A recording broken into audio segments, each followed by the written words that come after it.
Maybe I should get back to battling. Oh, one more video couldn't hurt, right? Subscribe. Subscribe.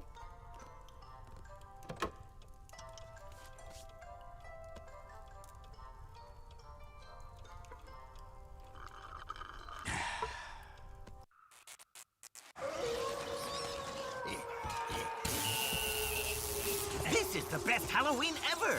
Nothing could spoil this. Uh-oh, meteor.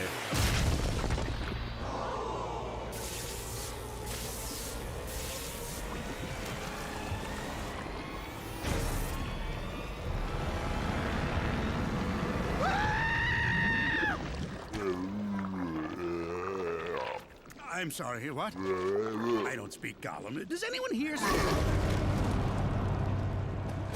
Now this is the best Halloween ever. Yes! Oh!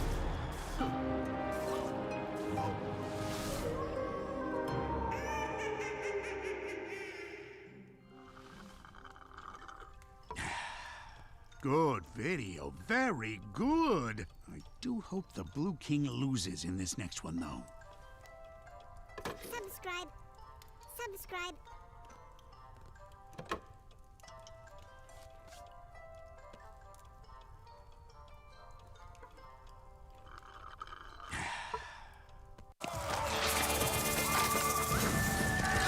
Hello!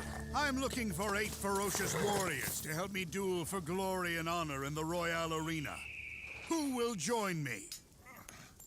Preferably someone strong and tall and not green. Okay, fine.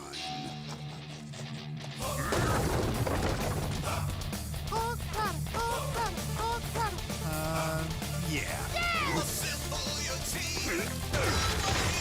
Nice. One hill.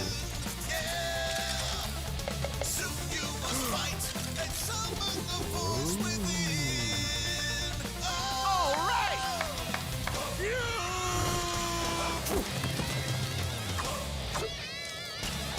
Yes! On top!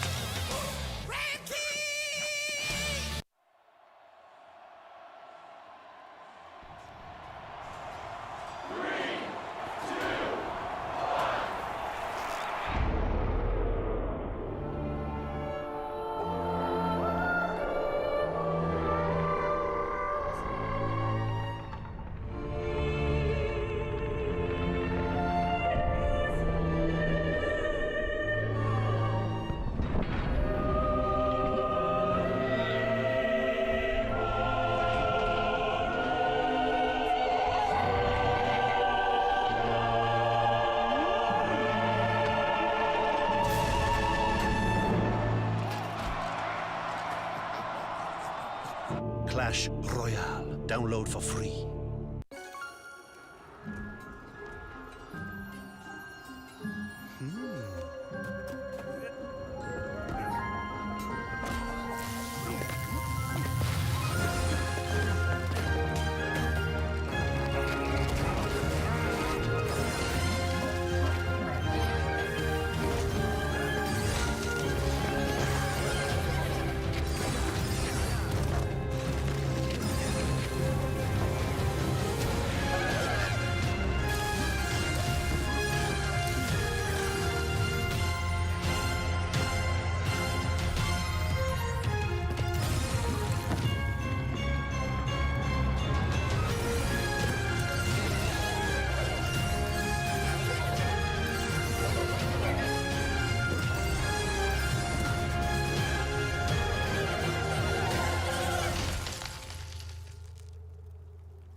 Maybe I should get back to battling.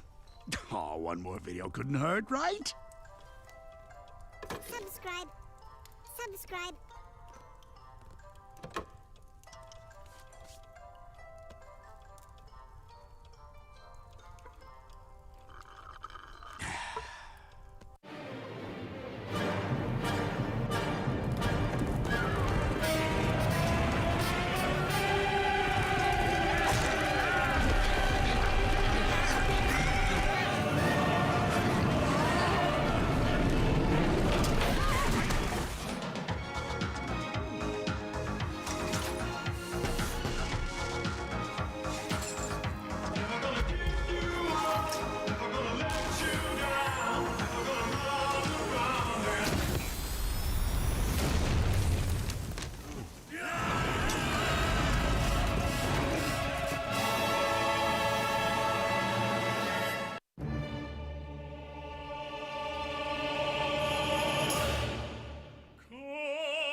Clash Royale.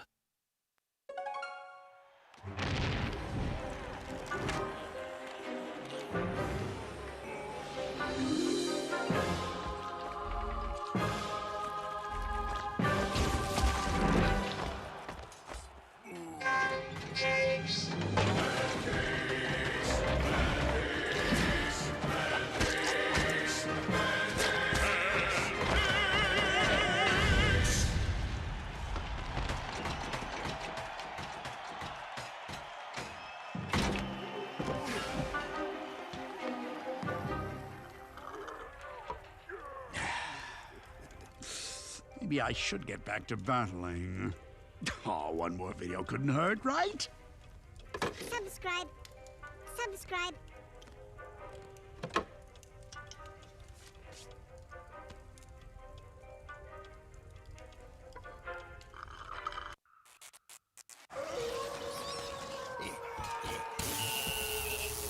This is the best Halloween ever! Nothing could spoil this. Uh-oh, meteor.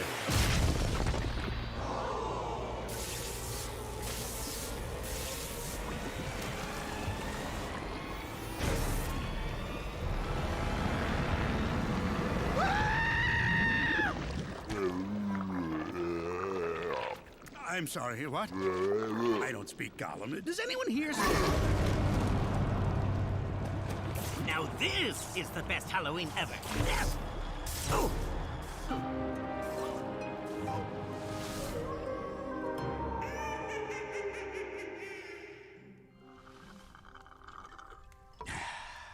Good video. Very good. I do hope the Blue King loses in this next one, though. Subscribe. Subscribe.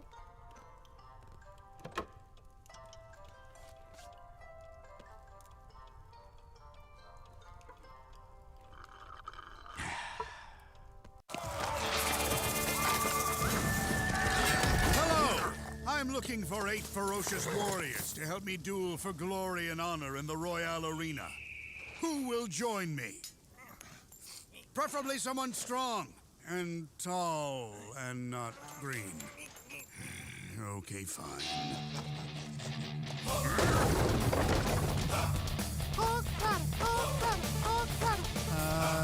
Yeah. Nice.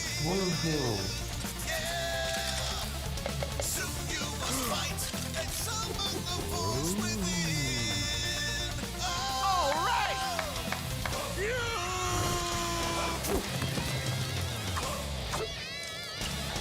Yes! On top!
Maybe I should get back to battling. Oh, one more video couldn't hurt, right? Subscribe. Subscribe.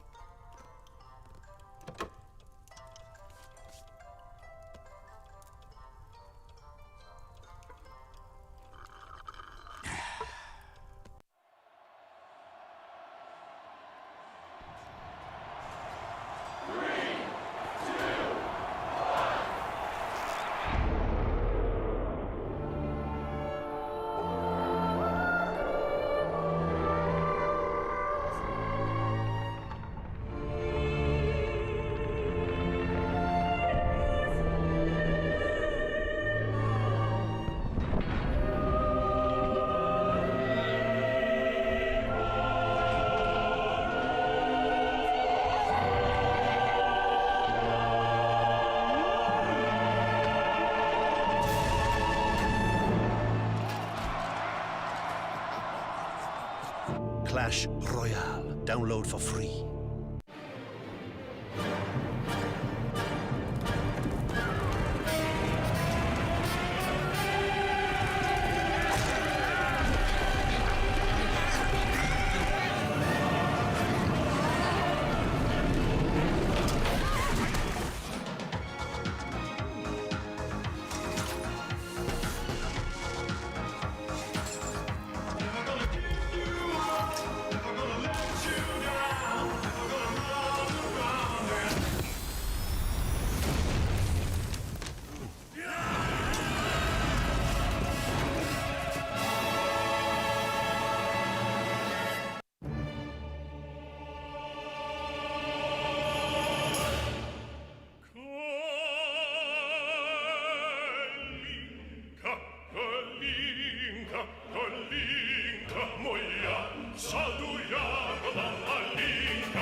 Clash Royale.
Maybe I should get back to battling.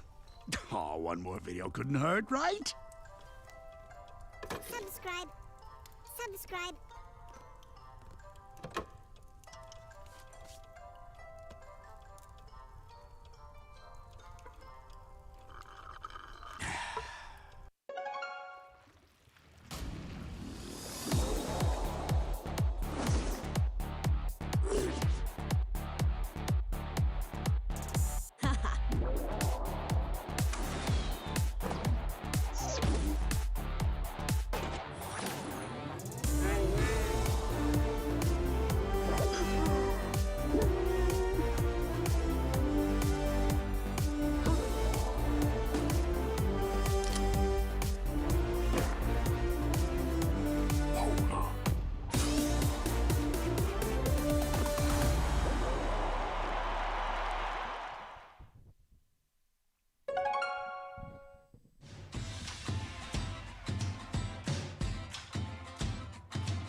直接拔掉了，拿下国卡，想到你在这个游侠的位置很完美，还有吗？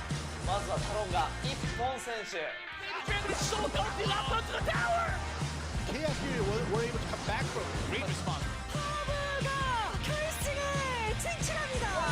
一砸带走。5冠王朝 Nova 战队。そして3発。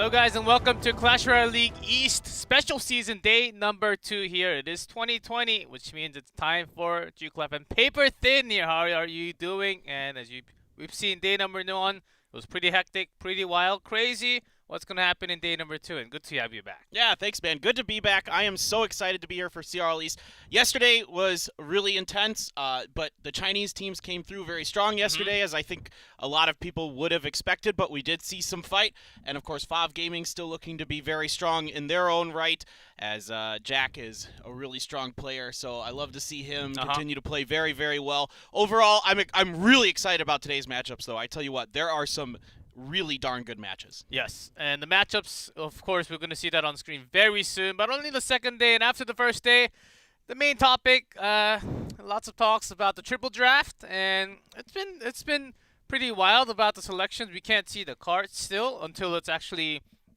open from the client. Got the update from the production that won't be showing it until it's actually available from the client, so we just have to run through it. But we can sort of guess what the cards were because we kind of know from the selection of cards that's available for the triple draft. But other than that, the main story though, even though triple draft does matter a lot in the result, of course, if you're better in 1v1, you take the win in the match. Yeah, absolutely. I mean, personally, I love that triple draft is here. When it came out, I'm with Simon on this. He mentioned this yesterday.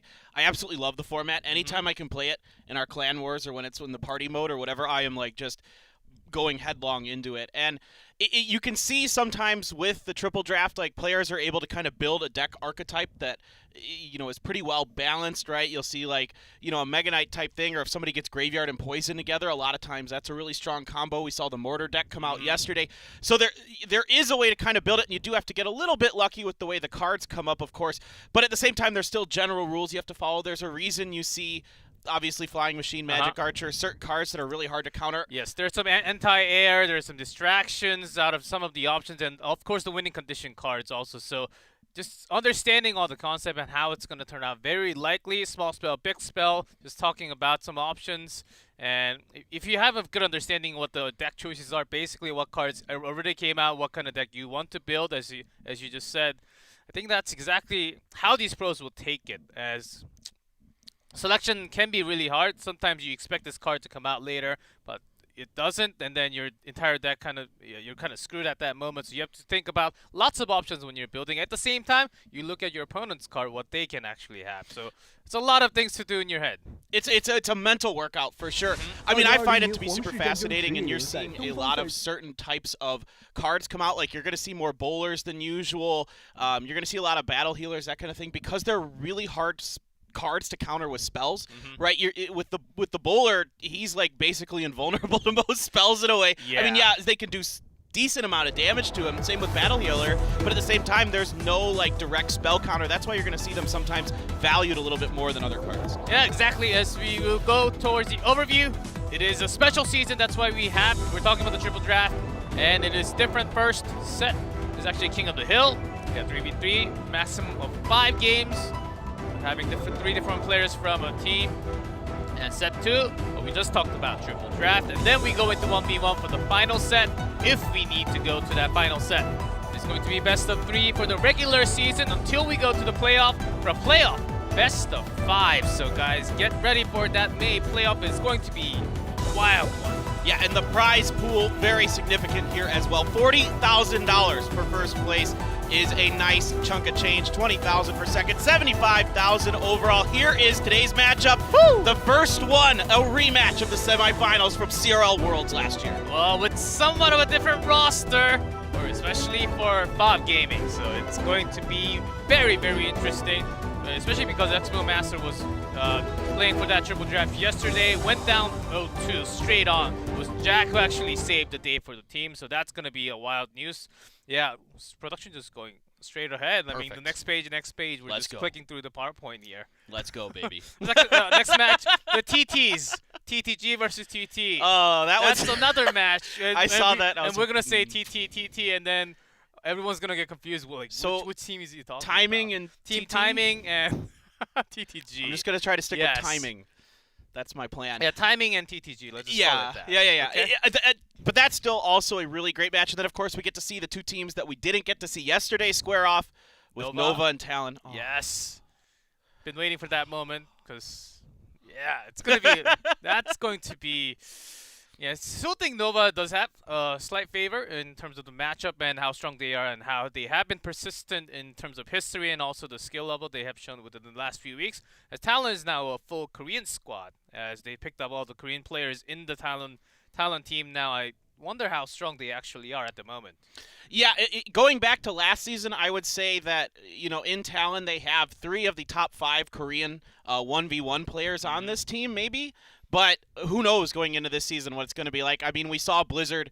He's one of my favorite players from Korea because he's so creative. He does a lot of unique things, and I think that's a really advantageous skill to have in competitive Clash. You see players like, Elsiop and others that are Zhaoke that can, Chinese players in general that can play a lot of different decks, I think have a lot of success. Yeah, they will certainly, but OGN, a lot of their power actually was held by TNT, who's actually not in the team anymore, went to West. And so I think that's the question that we are going to find out when the match has actually happened. So we have a lot of unanswered questions, especially for match number 3. Still lots of questions for other members who has not yet played a game. So only a few members did play yesterday for 6 teams. So I would like to see some new faces.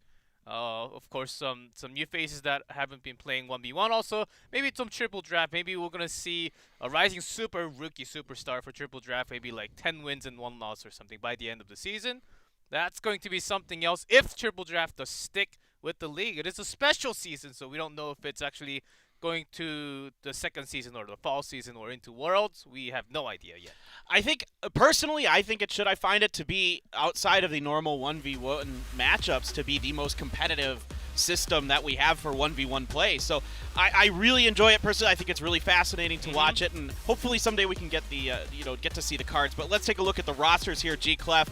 This is going to be, we saw Solo Man play absolutely out of his mind yesterday against Kicks. The guy is very, very strong. Higher as well, of course, incredible. Yes. That whole team's so strong. Yeah, and also Peas has been playing incredibly well with that Golem deck. Of course, moving on to Fob, Jack is the key player, as you guys all felt. You know him, we know him, but we think we know him, but he always surprises us, just like that Sparky yesterday, which no one knew about, other than Jack.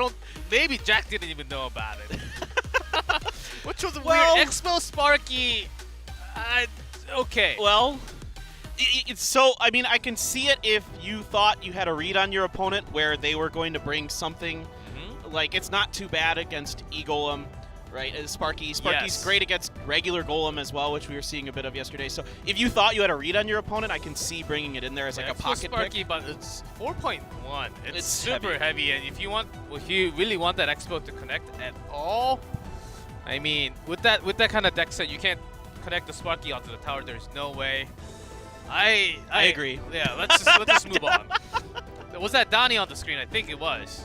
Ooh, we didn't get to see him yesterday. Yeah, he did not play yesterday, but up for the first one from Fob Gaming. Now from WDGM, I believe this is Peas again. I think we're going to get Peas again to start out with. So is it going to be more Golem? That's basically all we saw out of Peas yesterday, or is he going to give us something a little bit different? Donnie, we don't get to see too much of. I mean, he is known as a Lava Hound player. Generally, Fav in general plays a lot of Lava Hound, I feel like, right now. But I'm kind of curious to see what Donnie's going to do in this new season, because we only got to see him in, 5 games? Yeah, very few amount of games. Last season? Last season and the season before, too. So we will see, and a lot of... In general, from a region, Japanese player has been playing a lot of E-Dragon yesterday. In specific, lots of 3 Musketeer, which is actually doing okay. Not crazy bad. But in terms of competitive, not really. On ladder, yes. Yeah. But in competitive in CRL right now, no. All right, the Furnace coming out. Barbarian Barrel still very popular. There's that Mini P.E.K.K.A, of course, as well. People very nervous about that Elixir Golem, and Mini P.E.K.K.A, one of the best answers to it. Yeah. So we'll see. And it is going to be the Lava Hound here. This is about what you'd expect out of Donnie. This is very, very much in his wheelhouse of what he's known for. Yeah, basically what they have been doing a lot, along with the Miner, wants to take care of that Archer so that the Inferno does stay, but the Mega Minion is going to take care of that. Yep, that'll clean all that up. Not going to take much damage at all is Peas from that push. Still could be Golem. definitely for Peas, but not as likely with the archers there. You don't usually see that paired up like that.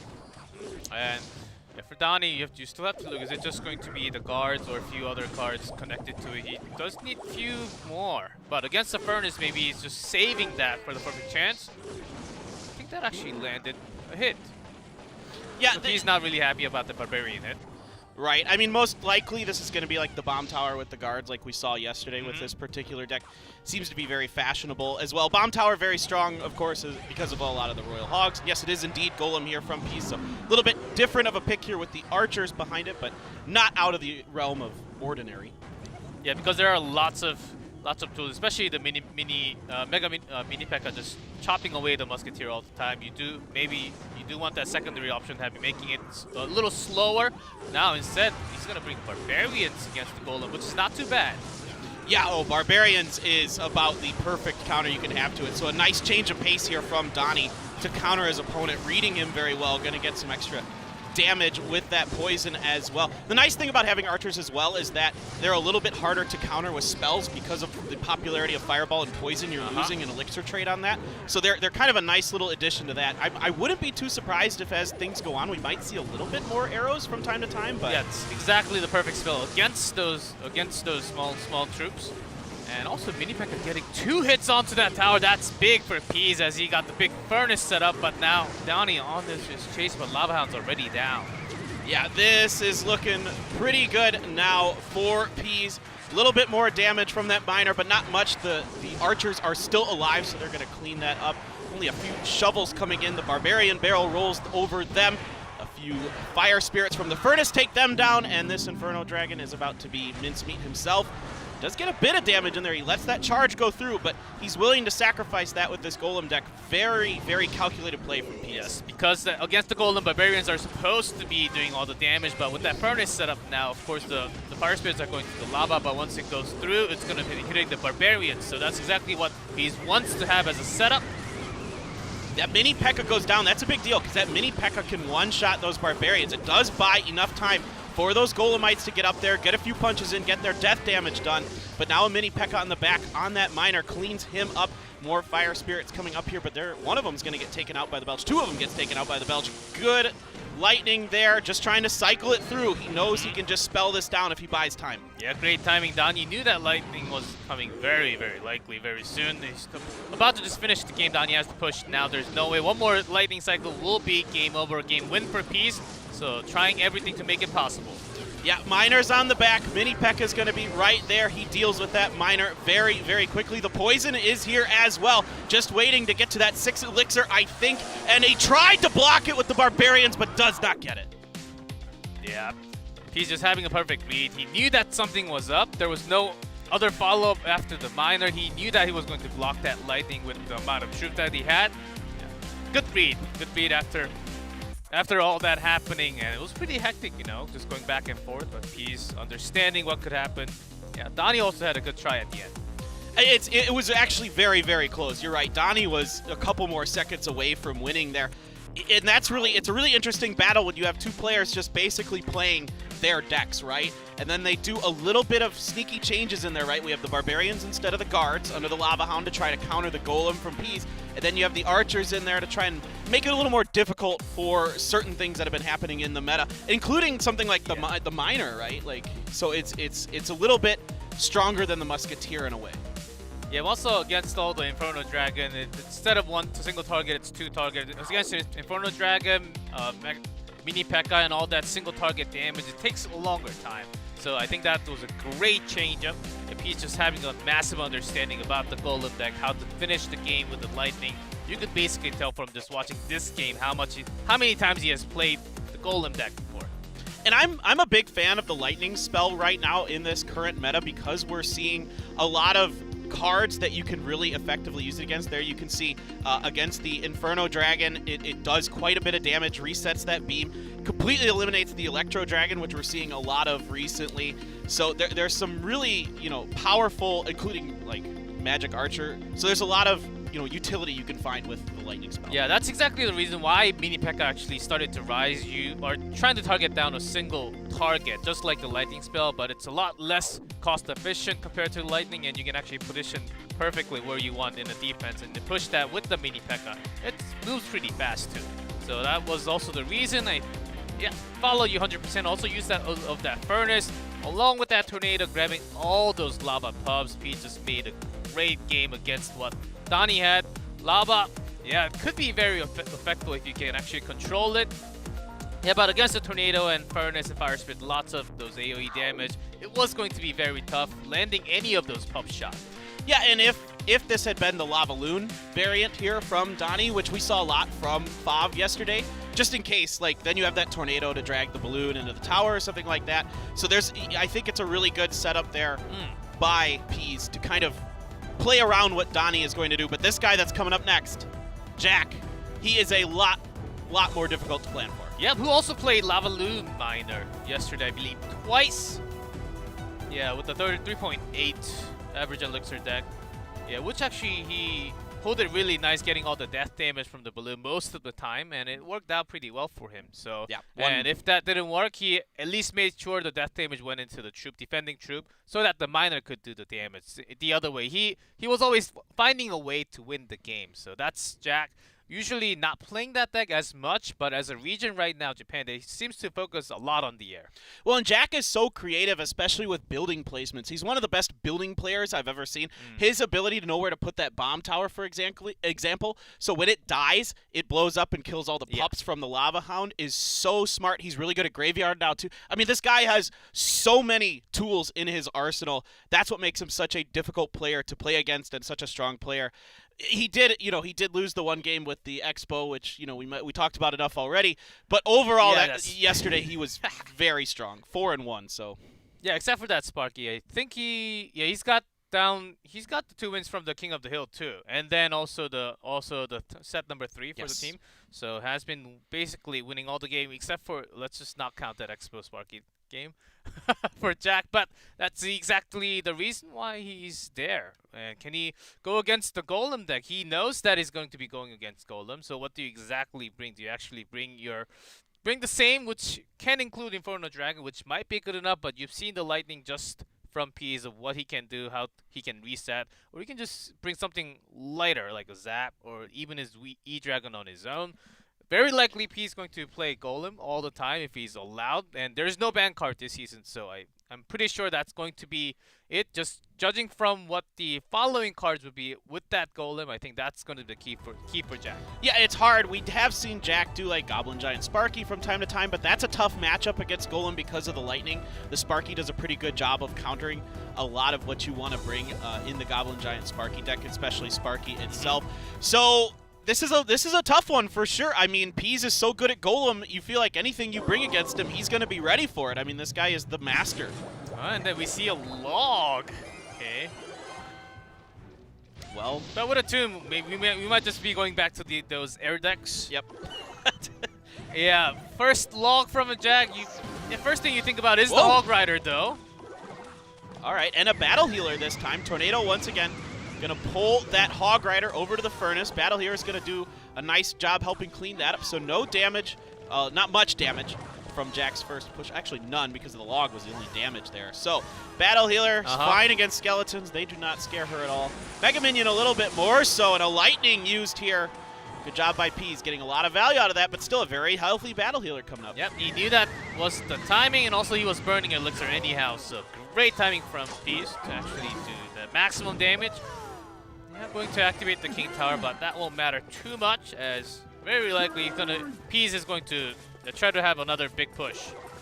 Yeah, absolutely. It smells like something big underneath Peas, but maybe we're getting something a little bit different than Golem. Not necessarily. Right now, it's still very much within the realm of possibility. Here comes another Hog Rider, the Ice Wizard, there to help out with that Furnace. The Baby Dragon belching on down. Hog Rider does not get any swing, so yet again, very, very good defense, very patient play from Peas. Yeah, it can still be the Golem, or he can just switch out to the E-Golem. That's also a great combination, along with that Battle Healer. We have seen that combination a few times with the E-Dragon, but it's still possible without the E-Dragon, so it's totally fine.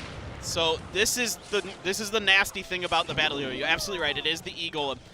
The nasty thing about the Battle Healer is a rocket does not outright kill her. She is absolutely tanky as heck. Rocket's a great pick for this situation if you can get like 2 of the dragons and something else underneath it, like the Dark Prince without his shield. If you can land a rocket like that, you will get a butt ton of value, but otherwise, it can be really tricky to get all that to work. Okay, P making it happen. He wants to trade better onto the left side. He has focused even an offensive tornado for that E-Drag to chain lightning into the tower, but the Ice Golem is going to stop it in the way. But still the Elixir Golem doing a lot of damage. Yeah, now you've got two E-Dragons on the board. The Furnace comes in. Ooh. All right, this Rocket is going to get the Furnace and the tower, so actually things basically evened up now. Good job by Jack to weather that storm, knowing that he could get a counterpunch in with a rocket of his own, get pretty decent value of it. Loading up, here we go. The Tomb actually pushed out the Ice Wizard all the way to the right side, and the Tornado does not grab the Hog Rider entirely, actually gets a big hit out of there, so in time, I think Jack's got it with a rocket. That should do it. Jack is gonna take game number 2. Really good patient play by Jack. The Rocket's effective here. You could get a fair amount of value out of it. Even if you can't take out that battle hitter with it, getting a Furnace or an E-Dragon or something like that gives you a fair trade, I would say. Yeah, it still does damage, over 400 damage to the tower directly. I would say defending right after using the rocket can be hard, but if you can have that much of a tornado and activating the King Tower also certainly helped out Jack's game so much, especially when you're going against those small Elixir Golems. It's really interesting. Yeah, the Tombstone is a pretty good pick here for Jack. That's a really good point. Let's see how this all shapes up. So you can see you're loading up behind this Eagle, and this is what you do. You just try to get everything stacked on in there.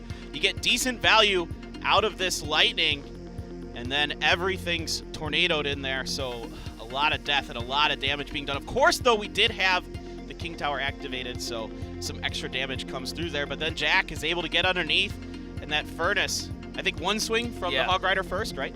Yeah, the E-Dragon actually switched, let the Hog switch target, and that's the reason, and Peace is certainly not happy because the Hog actually got the initial hit before that tornado pulled it all the way into the King Tower, so it could be into the rocket range.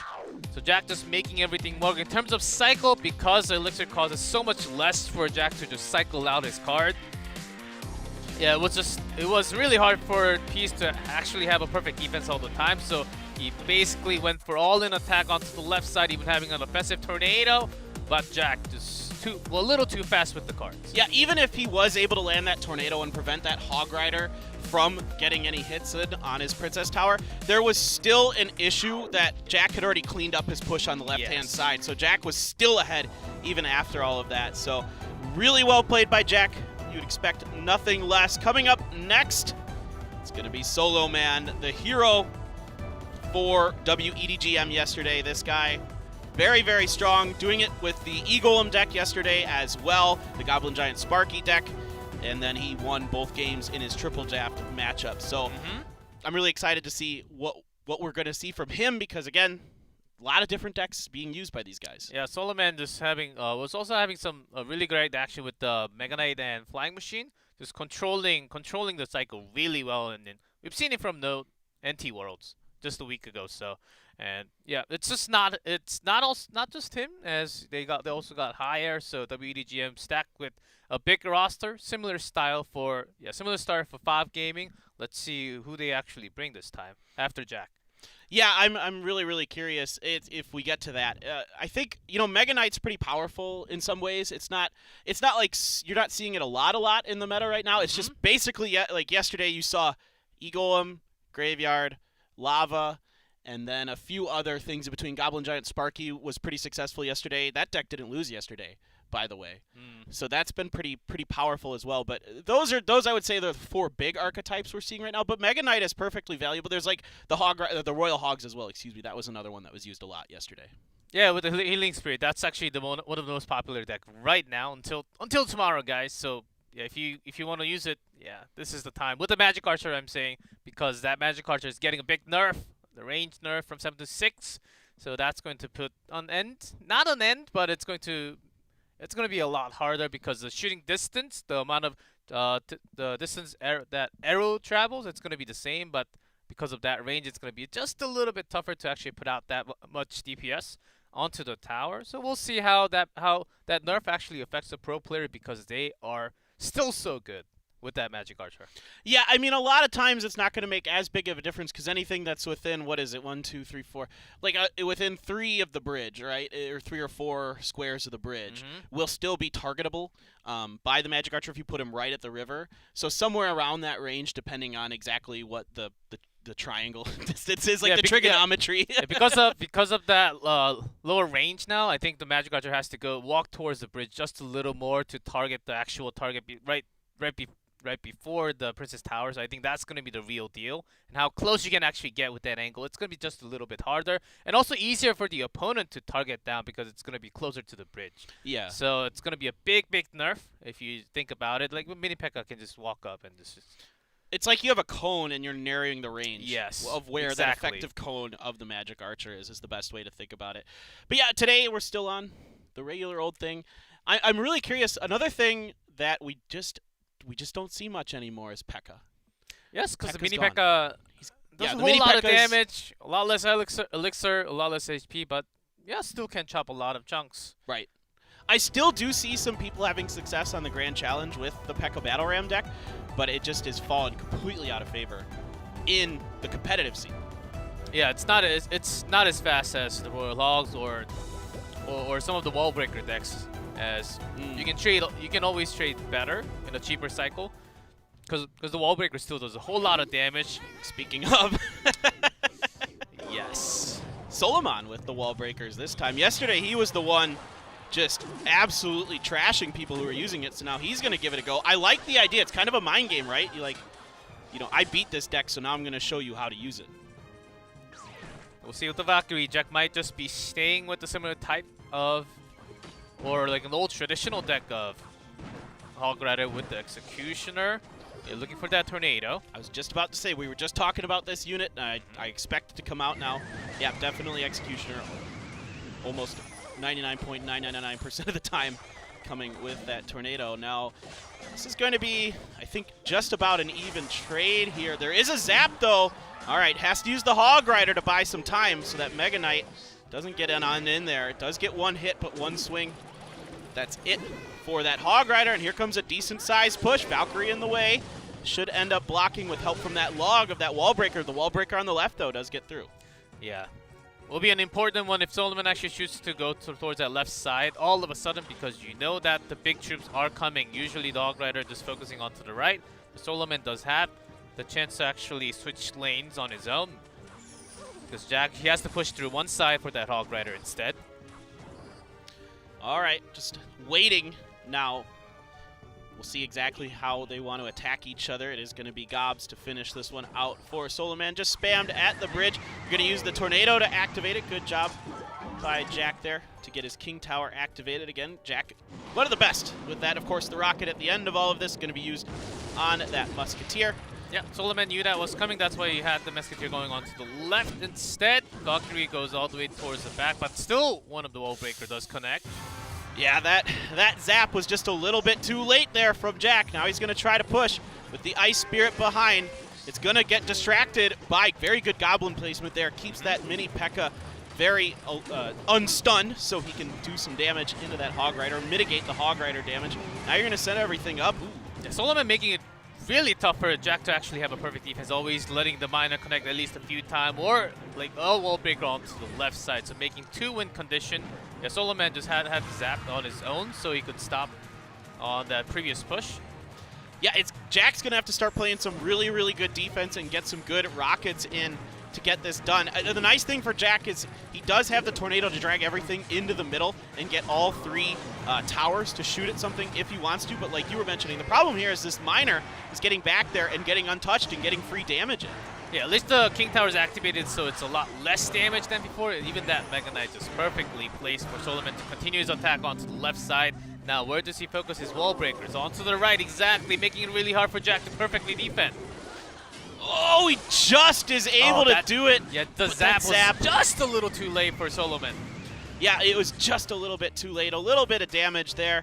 And we've got the Valkyrie with the Executioner now. This is scary. Good timing with the Mega Knight, but still, you've got to get that Hog Rider down. It gets a big swing in.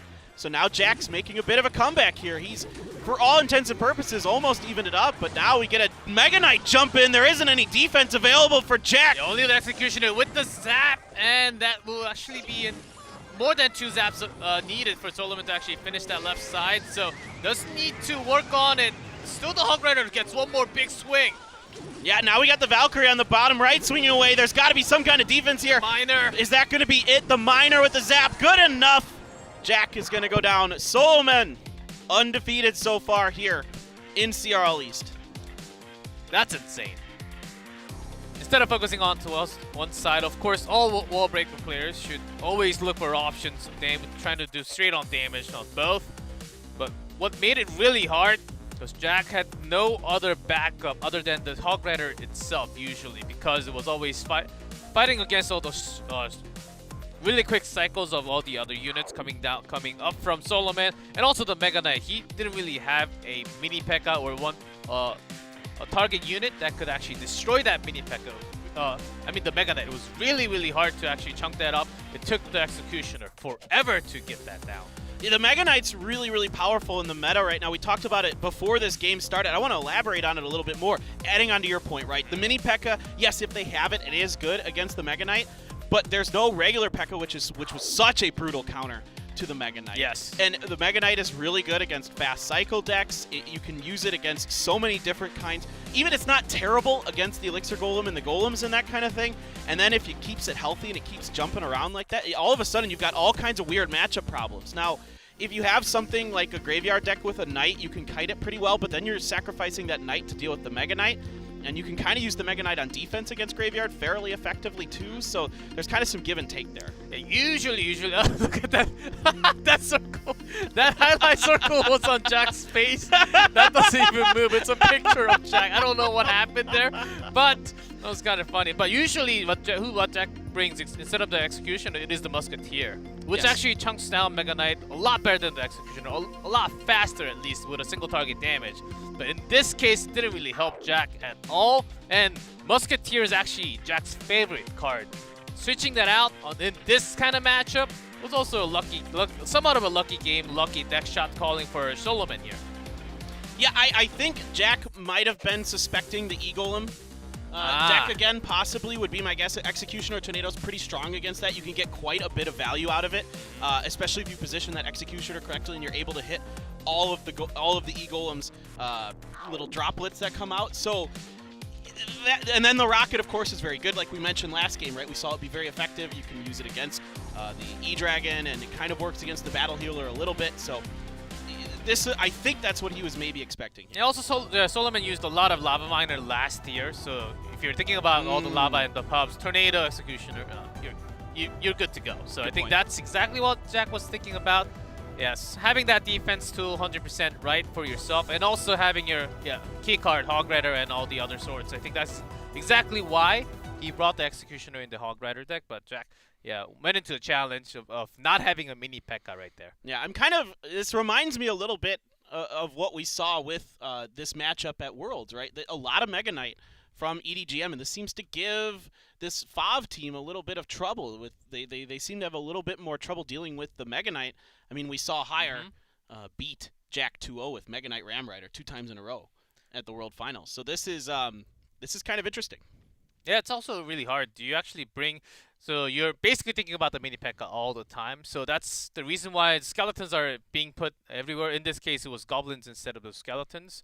Skeletons, goblins, goblin gang, they do come and go from time to time, depending on your elixir, average elixir, if you want to make it easier or higher or lower. Sometimes a healing spirit instead of ice spirit in there too. But except for those, it's gonna be really hard just chunking down if you don't have that mini P.E.K.K.A. What else are you really looking for? Inferno Dragon can make it work, but because right now the season is actually for lots of zaps, lots of lightning, lots of E-Dragon, it makes it really tough if you don't have a mini P.E.K.K.A. Even Fireball, right? That resets the beam if you do it right, and so it's really hard to use that Inferno Dragon effectively. And you do see, and if you wanted to use Inferno Tower, for example, we're seeing quite a bit of the same problems, right? Including Earthquake being used fairly regularly now. So the last one, the last hope here for FAV is going to be Expo Master coming out See if Solo Man can get this done. It's going to be a princess, so probably spell bait, almost 100%. Knight from Solo Man usually indicates graveyard, but not always. And also a Dark Goblin. Expo Master might just be going back to his old favorite with the Goblin Barrels. Really having that big feeling, and yeah, solves about right. I'm really curious to see what variant Expo Master is going to put behind all of this. He could go for that Mega Knight variant of it. That could even be in here. There were some weird decks with the Knight and even having a barrel with the Graveyard too. And Expo Master will be the player that brings something wild, something crazy. So just throwing it out there just in case. But the last two might just be the spells for the quick cycle. Yeah, so this is going to be really interesting. If this is Graveyard from Solomon, I really like what Expo Master has here. You've got that Dark Goblin, which is an excellent, excellent counter to Graveyard, as we've seen in the past, because you can place it outside of the range of the poison, or the in this case, we know it's poison, but the freeze, and it can do some work on those skeletons that come out of the ground. Yeah, it's going to be an awesome time for Expo Master to clean those up. With Super Quick Cycle, has a Skeletons, has an Ice Spirit, so he wants to make sure, even the Princess lending a few hits at the beginning, he wants to have his own win condition, especially because he's against the Goblin, Barbarian Barrel against Solomon. You just have to keep that all the time against that Goblin Barrel. Yeah, and it's so weird because there, you just saw, Solomon had to use the poison on that princess. That's a positive elixir trade. Now you have this Dark Goblin that has no counter to it available right now. It's just going to chunk down. I mean, yes, the Mega Minion does come in and clean it up, but there's nothing else you could do. It's a really, really solid plan here by Expo Master. Yeah, I think just now bottom left, the Goblins from the barrel actually got a stab. Yeah, just at the end before it went down by that Goblin Barrel. I mean, Barbarian Barrel, so many barrels here. So with the Tesla, just want to have a maximum push against the Baby Dragon. And then he was not catching the one on the right. It's going to let extra stab onto it. Certainly Expo Master is having his rotation, making the cycle work near 100%. Look at that. Only the poison damage actually effectively going into the tower. Yeah, this is just excellent, excellent defense. Doing a good job keeping his cheap units separated so you can't get effective value out of the spells from Solo Man. You're only able to use one poison on one princess or something like that. All right, yeah, here it comes. Immediately that Dark Goblin is put down. Exactly what I'm talking about. You put it in the back, keep it away from the poison, and it just goes to town on those units. But there is a decent push here. Knight down in time, though, to block it. Yeah, perfectly. Basically took the poison damage. That was about it. Maybe a single damage from the skeleton, and that's enough for what you would do. Okay, perfect barrel to defend again, but the real problem is the princess and the Dark Goblin together. Now the princess locked on to the right. That's something else that you do have to work out, and you do have to spend a card. You do have to drop something to defend against it. All right, it's going to be the Knight this time. No Barbarian Barrel available. Very good job by Expo Master recognizing that situation. Get some extra stabs in because of it.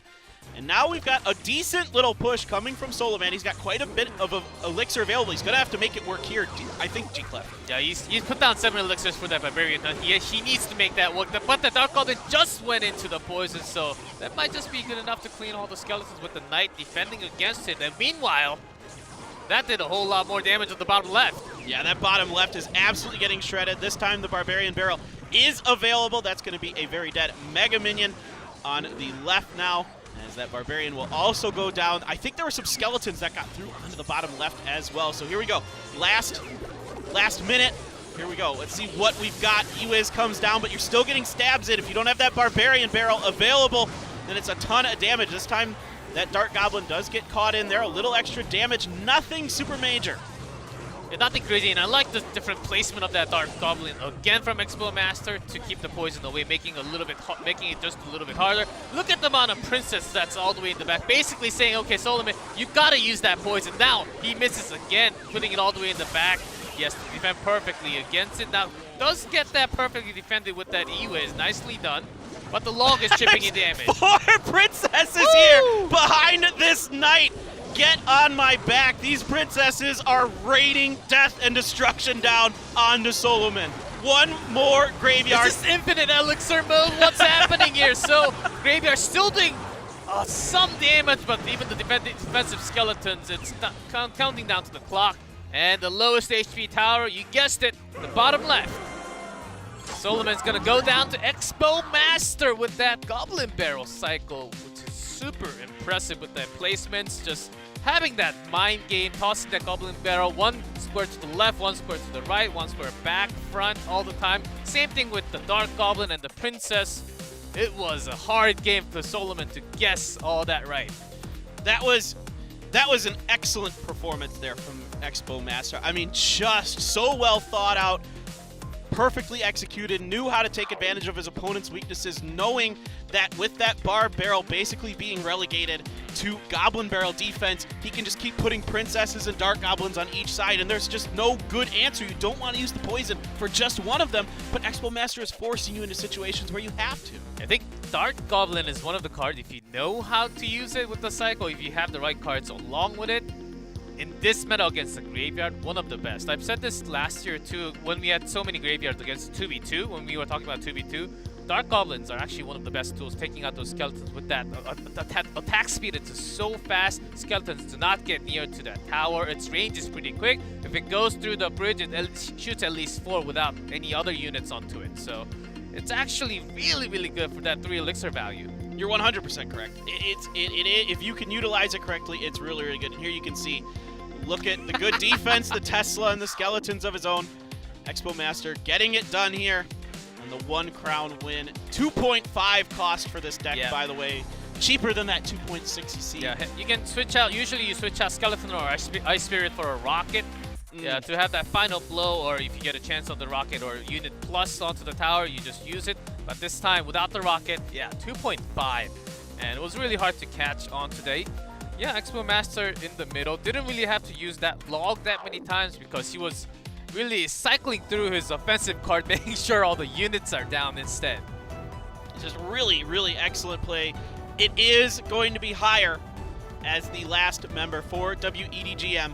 Coming through, last game of King of the Hill. It all comes down to this for the first set.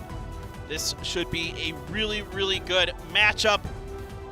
G-Clef, if you're Expo Master, I feel like these days that you cannot usually stick with the same deck 2 times in a row. I feel like it just isn't that effective, at least in recent times, unless you just really have such a good read on your opponent and you've really figured it out. But I do agree. I do agree in lots of ways. Old times, a lot less cards available. Yeah, that was basically what it was. And you can sort of, with a lot less cards available, you can sort of guess if you're playing the same deck. You can sort of guess what the counter with the opponent is going to bring. But right now, with so many new cards, different cards happening, and the meta is pretty wild out there, and you can always go back to the classic and bring that back too.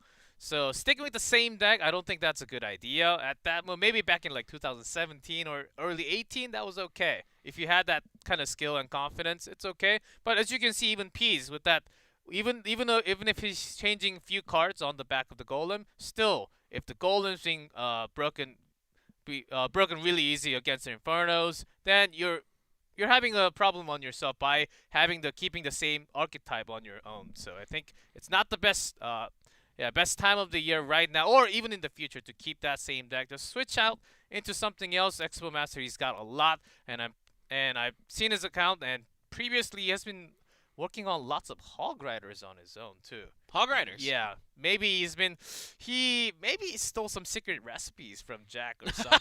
He's been to that kitchen. It's like, oh, that's what it was. Okay, I can do it too. Jack's teaching him the ways of the Hog Rider. It's like they're up in the mountains in like a training montage, and they're sitting there meditating and getting ready. I think that could absolutely be it. I'm wondering, will anybody try a Royal Giant? Now, we saw this a lot from Expo Master. Well, not a lot, but some last season in CRL Asia, that he did start to favor those a little bit. So I'm kind of curious if maybe he'll try to pull, because nobody's played a Royal Giant deck, really. Yeah. Only once in triple draft, because it came in triple out in triple draft I yesterday. don't count that. Yeah, that's its own. Yeah. That's its own. Get out of here. Yes, but what happened in CRL China oftentimes last year, especially when it was King of the Hill, when it came down to the final game, they basically went back to RG when RG wasn't really being played at the end of last year, not as much as the beginning of 2019. They just went back to RG with the Furnace, and then they just said, okay, we'll just play what's comfortable. And then oftentimes they actually won. And if it's RG, I'm going to think that it's going to be from a Chinese player instead of anywhere else. And Expo Master does have a history of playing RG, but comparing to everyone else in the league, I think he has one of the lowest chance of playing RG. Fair enough, fair enough. I think that's fair. He probably will stick with something cycle-ish, and I would imagine that's a lot of what Fav Gaming is playing, going back to the wall breakers. Oh, that. So minions and a log. All right. And the wall breakers as well. And ooh, the firecracker coming down. Yeah, with the bad, super quick cycle for both players. Let's see which lane that Hire actually focuses first. Wants to activate the King Tower from Expo Master with that Ice Golem position. This is what makes playing the firecracker a little risky, but you know it going into it at this point. Yeah. So you can just play around it, and as you can see with Hire's deck, there's nothing that's like super vulnerable to having that King Tower activated. Yeah, but also with that Miner, it makes it really hard for the opponent to defend against the Miner. Even with that King Tower activated, which makes Miner a lot weaker, it's hard to defend the Firecracker and the Miner that's always going behind your tower together. Yep, Bomb Tower is going to come through to absorb the damage from the wall breakers. And this is where the Firecracker poses some interesting conundrums, because this is just like we were talking about in the previous game, where if you have to use poison on it, because the only spell that kills the Firecracker for an even elixir value is the arrows. Yeah, basically, which is not too bad because you're still doing the damage in that case to the Princess Tower and also the Bomb Tower, which was going to be going down anyhow.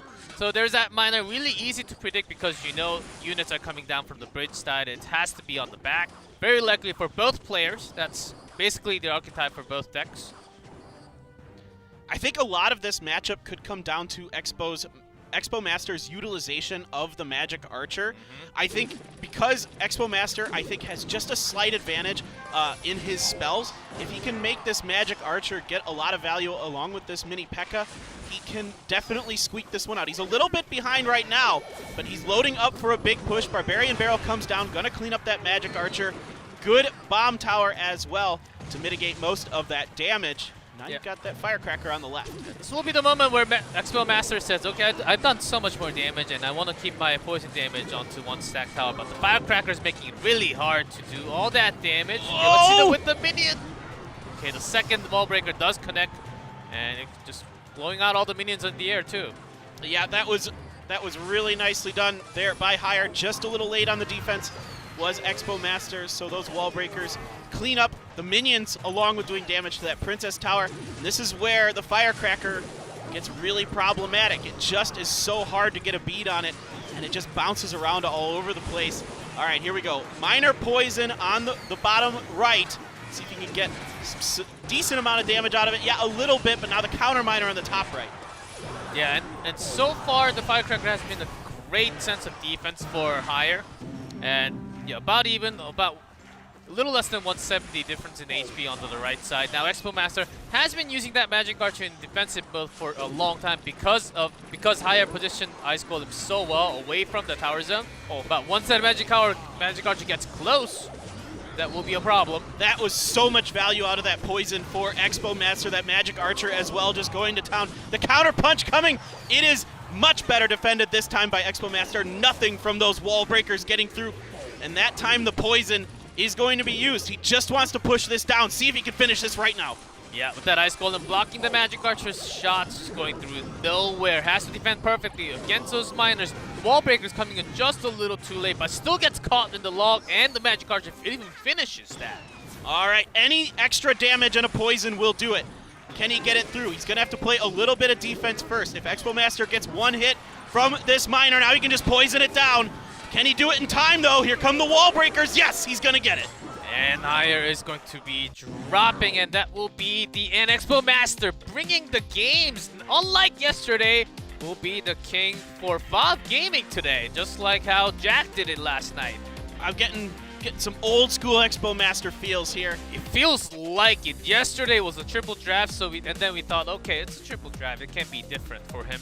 Now he comes out big as the last player for King of the Hill for Fav Gaming. Takes Solomon and Hire down. It's not the best of three. It is a single game, but still, we've seen what he could do with the cycle with that Goblin Barrel plus the wall breakers. He's back, guys. He's back. He just beat two of the Titans of China. Really awesome stuff here. Setting Fav up very well. I'm excited about Triple Draft. This is the first time I've gotten to cast Triple Draft since we did the show match for the CRL Asia Finals last year. Yeah, that's a long time ago. I know, it was so long ago. Feels like it's years ago, ages ago. I'm so ready for it. I've been playing so much of it. I really love Triple Draft. If you've ever noticed, we're in the same clan. I'm playing Triple Draft like all the time. Like every time it's up. I'm playing with my friend all the time, and it's always hard. It's always hard of which choices you make. But still, what Expo Master has pulled out today has already shown why Fob picked him up. Why Fob has decided to pick Expo Master into the team now. Feels like Fob Gaming. When we talk about Fob Gaming, it's mostly focused on Jack, sometimes on Kensumeshi, and the rest of the members. Now they got another member that can actually hold on tightly along with that skill. So I think Expo Master is indeed a great addition to the team. Yeah, these poisons so well timed with the miner. He's getting so much value out of this to scoot over to the replay here. Now there's some really good firecracker placement as well. But I think they're going to show, I don't know if they're not going to show the one where he caught the bats and the goblins in the same poison with that miner. I mean, that is insane value that he got out of one of those. Yeah, of course, both players super quick in terms of average elixir cost. You do want to cycle all the way through, but especially for Expo Master because he had poison instead of going left and right, try to have that damage going to the both tower. You do really want to pinpoint down onto one because you have poison. Over the time, you want that damage to be accumulated, and so basically you can win. That's what Expo Master did, and Higher actually could have made another choice, but he actually followed that because he knew that Expo Master was going to go for that one single crown. So good choices to begin with that wall breaker deck for both players, but at the end, Expo Master just clutching it on top. Yeah, just very well timed all around. He had a few missteps here and there in that matchup, but in the end he was able to overcome it. Really good magic archer usage, good placement with it, catching. You know, even though Higher tried to put an ice golem in front to like one time block the firecracker from the magic archer shot, it still was able to connect with it. You have to be really careful with that firecracker, not only just because it can activate the king tower if your opponent, you know, just drops something in the middle and then it does that, but also because it can sometimes backfire on you, kind of like the fisherman does sometimes, where it moves somewhere that you were like, ooh, I didn't think about that. And then all of a sudden it's like in line of the magic archer shot or something like that. So it's a really tricky unit to use. Yeah. Also, I liked how in this kind of matchup there are lots of small things that you have to make. Higher was trying to time it intentionally, really slowly putting down the units so that the log from the Expo Master can hit the miner and the troops following up the bridge together. And Expo Master was always challenged to put the log when and where. Do I really want the log to actually go to the bridge so that it can hit the opponent's tower, or do I want to hit the miner of the opponent and the troops coming in together but not hit the tower as a damage? So defensive log or offensive log, Higher was always challenging me in that way, and Expo Master answered correctly all the time. So that was what impressed me a lot. I agree with you. His log usage was very, very strong mostly. There was that one little mistake we saw, but other than that, it was pretty darn good. So for this triple draft, let's move over. It is going to be Solo Man once again. He won both of his matches against Legend yesterday, and it is going to be Kensumeshi, the 2v2 expert, coming in now for Fob on the triple draft. I'm excited to see what Kensumeshi's going to do. I think it's still too early for us to judge who a specific triple draft player is going to be. Fob Gaming again, moving from Expo Master now to Kensumeshi. I think it's a good time to try a lot of different players on stage for the actual games to be basically to be our 1v1 star, triple draft star for the team. Now again, we can't see the cards yet. We'll see. Let's put our Swami hats on. Yeah. And Kensumeshi, if he sees a golem, he'll certainly pick the golem. He loves the golem. He does love the golem. I wouldn't be too surprised if he grabs something heavy. How about that? Kensumeshi, I think if I remember correctly, Kensumeshi liked to play Lava Hound a bit too. So he prefers beatdown decks. Let's put it that way. Yeah, those heavy, slow cycle decks. And Solo Man, let's see. I would try to see lots of flying machines. That a lot of Chinese players were actually focusing on flying machine, and and lots of firecracker and archers yesterday from the triple draft. Let's see if Solomon does a similar type of choosing in that way. Yeah, I mean, a lot of what you're looking for in triple draft is cards that provide mismatches for spells, right? So this is why you'll see some people opt to go for like princes. There aren't a lot of spells that are just like really strong against the prince. Bowler, kind of similar ideas.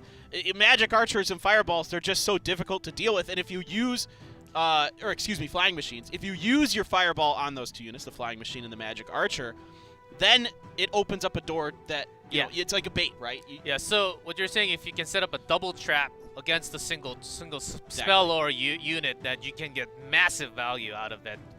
But you have to be really precise and super smart about your choices, and against your opponent's card, which you don't exactly know what's going to happen. So those two are the anti-air. Kensumeshi having the minions, and Solomon just having the bats. And here we go with Let's that go, Sparky. Baby.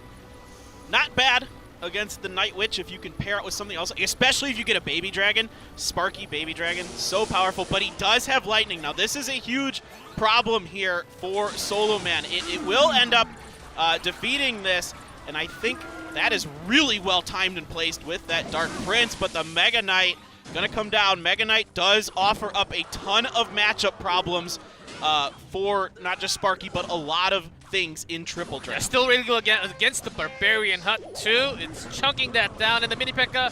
is almost going straight to that tower. The Hut will survive, and again, Barbarian spawning after. We'll take care of that Mini P.E.K.K.A., but that was a dangerous moment for Solomon. Had to use a lot. He did, but he still is out and ahead just a little bit in Elixir. So there's good answers here for both sides, but right now I'm favoring Kensumeshi's deck because that Mini P.E.K.K.A. is there, and especially if Royal Giant is going to be the win condition card. Now this is my deck almost that I like to play, except I don't use Barb Hut. So okay, this is going to be really, really fascinating. There is Lightning and Zap available for Kensumeshi. If I'm Solo Man, I am a really sad person right now because my Sparky is pretty, not useless, but it's going to be very difficult to get it to be used effectively. Yeah, and also it's about that last spell that Solomon is hiding. It has to be a big spell, maybe looking for that fireball, but there's no, like, not like a really good target. Maybe to reset that Inferno in a way, but he's got a Sparky, so I think he's gonna time it perfectly. Yeah, this is what I'm talking about. You can pair this baby dragon with the Sparky, you put it right behind this Royal Giant. It can keep a lot off of the Royal Giant. Now, do you have an answer? It is going to be the Fireball. Now you can use that Mega Knight to clean up the Sparky, help with the Royal Giant, but so many shots getting through for that Royal Giant. Yeah, even an extra zap from Kensumeshi. There was a lot of elixirs, so he needs to make this push work. Inferno Dragon does survive, so maybe collecting it a while so that Mini P.E.K.K.A. could sneak onto the right, but gets dragged by the Barbarians. Yeah, the Dark Prince comes in. That is going to be excellent, excellent defense from Solo Man. He's going to just wait this one out. He's going to load up for another Sparky push. Yeah, dropping that Mega right on top of the Dark Prince, but Sparky is also a great defensive tool for Solomon. There is a Lightning available. It's too late. Reset after the shot, though. That's too late. That's got to come through so it doesn't get that first shot onto that Mega Knight. Now you've got a real problem. You are going to clean up that Royal Giant, but you don't have a ton of elixir to work with to help deal with this baby dragon. The Night Witch is okay since the bats avoid the belches. Now you gotta come back down with the Barbarian Hut. Okay, so this right now actually starting to swing towards Kensumeshi a bit. Because Solomon has been saving that Fireball for a long, long time, it's gonna be really hard. There's no zap to really reset, take care of all the small bats. So has to use the Princess Tower really wisely and effectively to take care of the small air units. Kensumeshi just needs to play good defense. He needs to get the Mini P.E.K.K.A. down or something else. This works just fine. Fisherman just as good. Pull that Royal Giant off. It does get one shot. That's a bit problematic. Is it going to get another one? I don't think so. Oh, he does get one more. That's a big deal. That could be game. Yeah, just a lot more, but Solomon had so much elixir put into that offense, but right after Kensumeshi is having an all-out attack. Yeah, half of that basically deleted with that great Fireball, though, so connecting with that RG once again, lots of stuff in the air, even the Mini P.E.K.K.A. to go against that RG, no shots being fired. Yeah, good defense, but now he's only got 15 more seconds to go to get something through. The Mega Knight comes in front of it is a mini P.E.K.K.A. He's trying to get some fishermen to pull these barbarians off of this Mega Knight and get in there itself. See if he can get that jump to finish it off. The lightning hits nothing but units, so it is going to be Solo Man who takes game number 1. With that RG push was impressive how he was focusing on all the units. Couldn't even write all the units down because the game was too hectic from the beginning. I mean, Kensumeshi had a lot of his chances. The fact was it was a little bit too late, and then the main problem was how do I actually go through that barbarian hut when my attack is too slow and my mini P.E.K.K.A. can get to it, but too many barbarians spawning at the perfect timing. What's really weird about that is normally Lightning is a really big counter to Sparky, a pretty decent one at least, but think about the other units that Solo Man had there. He had the Dark Prince, he had the Barb Hut, he had the Baby Dragon. All of those can soak up a Lightning pretty darn well. So all of a sudden, even though you think you might be getting some decent value out of that Lightning, you're actually not. Because you're able to soak up so much of it, and then it doesn't really matter. You've still got a bunch of healthy units. Sparky's still alive. Yeah, you reset its charge, but it's still there. And you just spent 6 elixir, and this guy's still got a push coming at you, and the Barb Hut's still spawning stuff, and now when it blows up, barbs come out of it as well. And there's just a ton of problems you got. Yeah, Kensumeshi was trying to have secondary win condition, not just the Mega Knight, not just the mini P.E.K.K.A. But there was nothing really that he could just throw in the air like the Goblin Barrel or like the Miner or Graveyard that he could have a secondary winning condition. Sparky just took so much of the time having his back. That's why Kensumeshi went really aggressive, made sure the Lightning hit the tower nearly every single time, so he can at least chip that damage for his secondary win condition. Yeah, the Night Witch is kind of what you're trying to get to be your secondary win condition, but with the Baby Dragon there, just forget it. The Baby Dragon is so powerful against that Night Witch, and you have the Fireball to reset the Inferno, and look at this, so many shots for that RG. He even blows a Zap there, which I'm not so sure if he saved another shot from that RG or not. And this is what's scary. Yeah, you can use the Mega Knight, but you don't really get much damage into that RG from it, and then the RG is able to step up, pop one more in to that top left tower. There are lots of single target units coming down from Kensumeshi, which made it really easy for Solom. If those single target units, if they gather up, it's gonna be an even easier time for the Sparky to have that one big blast to wipe out many units at a time, which gives a lot more elixir. So Kensumeshi, when he's trying to time his own attack, he can't really stack the units up, but he has to go through the bridge all the time, which made it a lot tougher against the Sparky. So I think Sparky actually became the winning condition for Solomon this time. Not the RG certainly did a lot, but without the Sparky, I don't think it was possible against that many Night Witch, that many mini P.E.K.K.A. is what I'm trying to say. Yeah, mini P.E.K.K.A. survives one shot from Sparky, but just barely. Any other damage to it will kill it. So it's a pretty good effective use against that, because ideally what you want to do in that situation is you're thinking about using that mini P.E.K.K.A. against the RG, but if that Sparky is there behind it and charged up, then you're in trouble. You could try to use the Zap paired with it.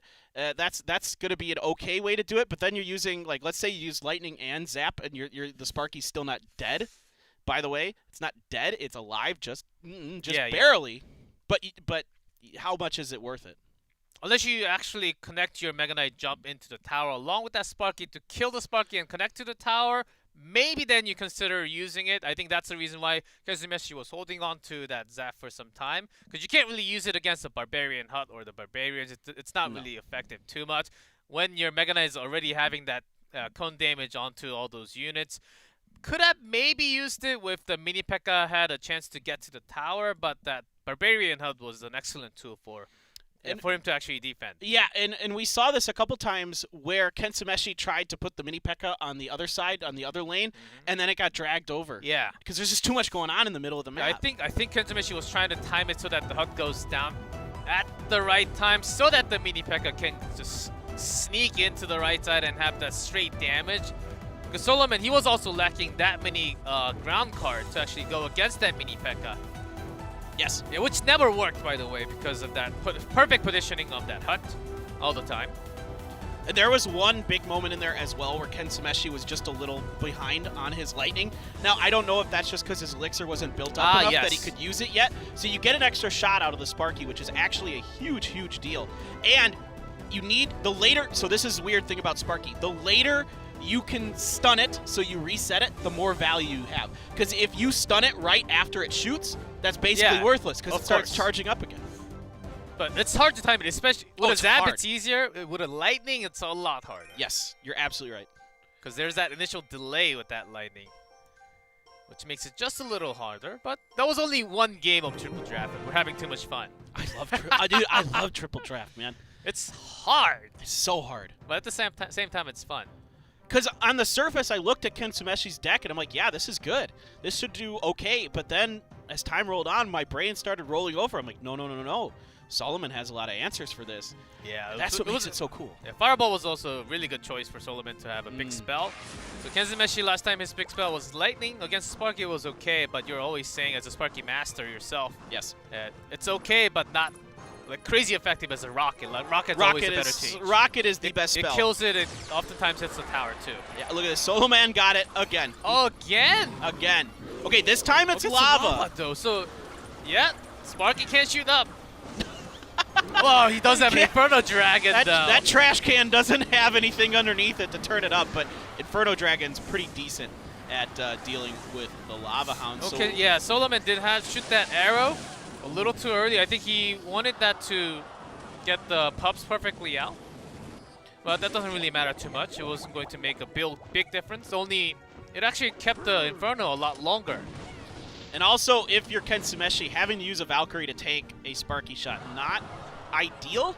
It's not terrible. It's not ideal. It's not what you want. Still, it survives a single shot, though. It does. It does. But then it's basically mincemeat after that. Oh my God, he's doing it again. An RG. How did he get this again? Okay, this is pretty decent right now for Ken Sumeshi. Even against Sparky, does have the shield, so it's going to survive a lot longer. But this Furnace, this is going to be really interesting. If he can deal with... Oh, he's got a poison too. So this makes it a little bit easier now for Solomon. They're going to get some pokes in from the recruits. 5. That's pretty good. That's pretty good. Yeah, Solomon does have arrows along with that poison, which can be so much easier when he's trying to work on it. So he's going to switch sides so that the backup units won't really deal with Sparky at all. This is really smart because you don't really need Sparky underneath the lava. It's not doing you any good underneath there. You have the Inferno Dragon available. Now you can place this Royal Giant right in front of it. There hasn't been any real counter to it. Royal Recruits are coming down. Good timing. Very good placement on those as well. So only one Recruits get hit by Sparky's shot. Royal Recruits very tough for Sparky to deal with. Did you see that arrow on the bottom, right? Just moving all the pups, the air units alongside with it. Solomon has such an effective defense right now. And RG actually did a fine job doing all the damage onto the top side, which didn't really have a scratch before that. Yeah, you're just having to commit a little bit too much elixir to the defense. The Recruits don't do a ton of damage. They're great against Sparky, not great against the RG. Yeah, it takes too long. Its attack speed is a little too slow. Even the bats not really being a big help right now. Arrows just to make sure the bats are gone. Poison is down. RG, an extra shot along with that poison damage will be a game ending with the extra arrow very, very soon. Solomon's got this game. Ken Sumeshi might be feeling okay. Sparky again? What in the world? So, yesterday, G-Clef, what did you say about my Sparky Royal Giant deck? Where did you say we should put it? This is triple draft. Come on! I know. In the recycling bin, okay? In the recycling bin. In the plastic section. Well, we've recycled it already. We are efficient. It's already back? We are efficient here. Wow, that's super efficient. I threw it down yesterday night. It's already back. That's pretty efficient. We're pretty good here at Clash Royale East, man. That's all I gotta say. This is that was really interesting that Solomon was basically given the same kind of setup twice in a row that he's able to just do not exactly the same thing, but similarly enough. And, you know, it's really weird. The Recruits, again, it's weird because if you pick something that's a good counter to Sparky, but you don't have what's a really good counter to the Royal Giant as well, it becomes such a difficult mismatch. So we're saying lots of good things about Solomon and his choices. In this case, okay, choosing a lot of ground focus along with that furnace. You know that he has made a really good RG Sparky deck on himself, but along with that arrows, just in case there's something, lots of small units that's going to make it really hard for the Sparky to push, or like Lava, the pups or the bats that he sort of had trouble in game 1. Arrows, the perfect small spell to pick it up along with his deck. That was a brilliant choice. I pretty much always pick up arrows when I can these days. It's easy to use. Yes. That's why I like it too. Also really effective against all those small units. I know. I see so many archers, firecracker, dark goblin, princess, Yes, these guards. kind of guards. Everything like that in triple draft, very common because they create mismatches. Arrows is the kind of balancer in those mismatches. It's the one card that can really allow you to keep an even elixir trade.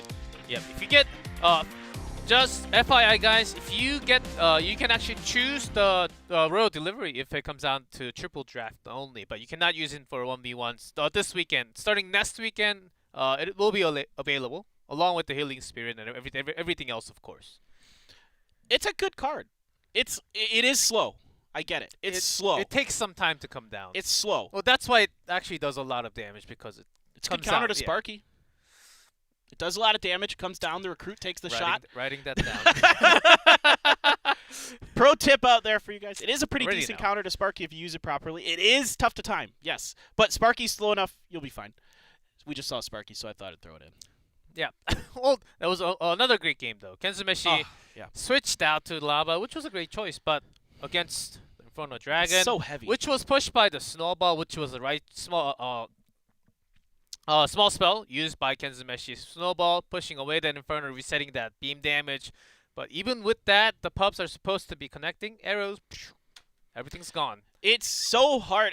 You pick up the recruits, and you're kind of hoping they don't have a Royal Giant, because actually Royal Giant is going to get quite a few shots in, even if you shift the recruits over, so you have 4. And it matters worse if they have something like a baby dragon behind it, or we don't see it often, but a wizard, you could see it in triple draft, I suppose. Something like that does some decent AoE, then you're losing so much value from those recruits. Yeah, recruits, that's the anti-air. Other options could have been like Lumberjack or some building cards like the Goblin Hut, Barbarian Hut, Tesla, and ETC. Those could have been the other 2 options. And Royal Recruits, I think he was trying to basically make it so that, okay, I have this many troops focused on the left and the right together, and then send the surprise Lava or some great backup units in the air at the same time, making it really hard for the opponent to choose one in between. Absolutely. I like recruits in triple draft because it's another one of those cards that can create a lot of mismatches. However, I think it's pretty balanced actually, because there are a fair number of counters to it as well. So, the final match, Jack, he's back. And his opponent, though, higher. Oh, higher. And this is a rematch from the semifinals of Worlds, guys. That's right. Higher beat Jack 2-0 with nothing but Mega Knight Ram Rider. Yeah, and on that day, Jack's Hog Rider were not as powerful as what we had seen all year long last year, and not as much as today for sure. Higher just had a supreme counter against him. Actually, a deck to basically counter a Hog Rider cycle. That's exactly what you build against Jack, though. That's what you think first and what you have to do first against Jack. Right, because that Ram Rider can just lock the Hog Rider in place, and then it's like you can do it against the balloon. So it's a Ram Rider. I wouldn't be surprised if higher comes with it, because think about what we saw yesterday from Jack. We saw balloon. It was paired with lava, which makes it harder to get that Ram Rider lock. Lava Loom Miner. But it's still really good against balloon and Hog Rider. Yes, exactly. And if you can actually get that slow right on the target, but sometimes it's hard because sometimes it just locks onto the lava and just goes all the way through and locks onto some other unit. Correct. If you have that balloon perfectly in place right behind it.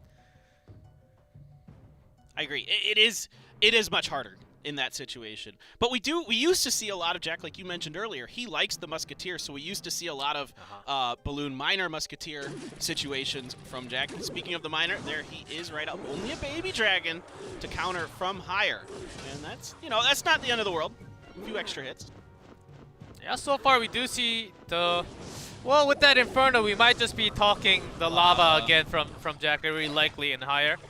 Yeah, I with think the guard. 100%. No, never say 100%. You're There's right. always Okay, a way. all right, He all right. brought a Sparky Expo yesterday, okay? Never say 100%, but you're, of course. You're right. No, you're 100% right. You're 100% right. Yeah, with that, okay, higher does have skeletons and Ice Wizard to slow all that down. So along with that tornado, it's going to be easy to defend against his death. So that's the reason why he has the balloon on the left. It's a great choice, but the counter with the graveyard at the same time. Uh-oh, the tornado.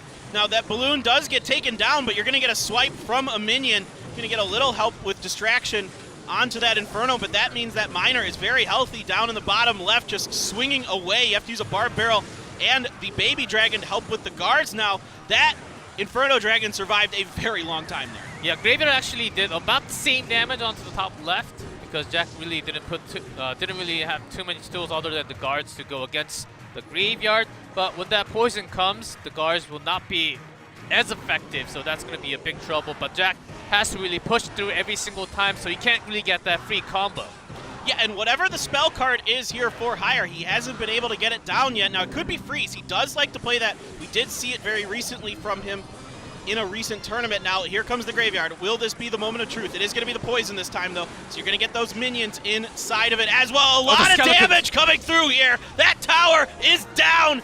Jack loses game number 1. Yeah, the guard's way too late because Jack also focused on the balloon onto the right. He wanted to have his secondary option because the time was ticking down. He knew that the guards, I mean the graveyard skeletons were coming anytime soon, but the timing was just not right. And Higher just went all in. Okay, I just have to finish the game right now. I have the poison, I have all the spells against the guards. This is my moment. And then he just brought the game to himself.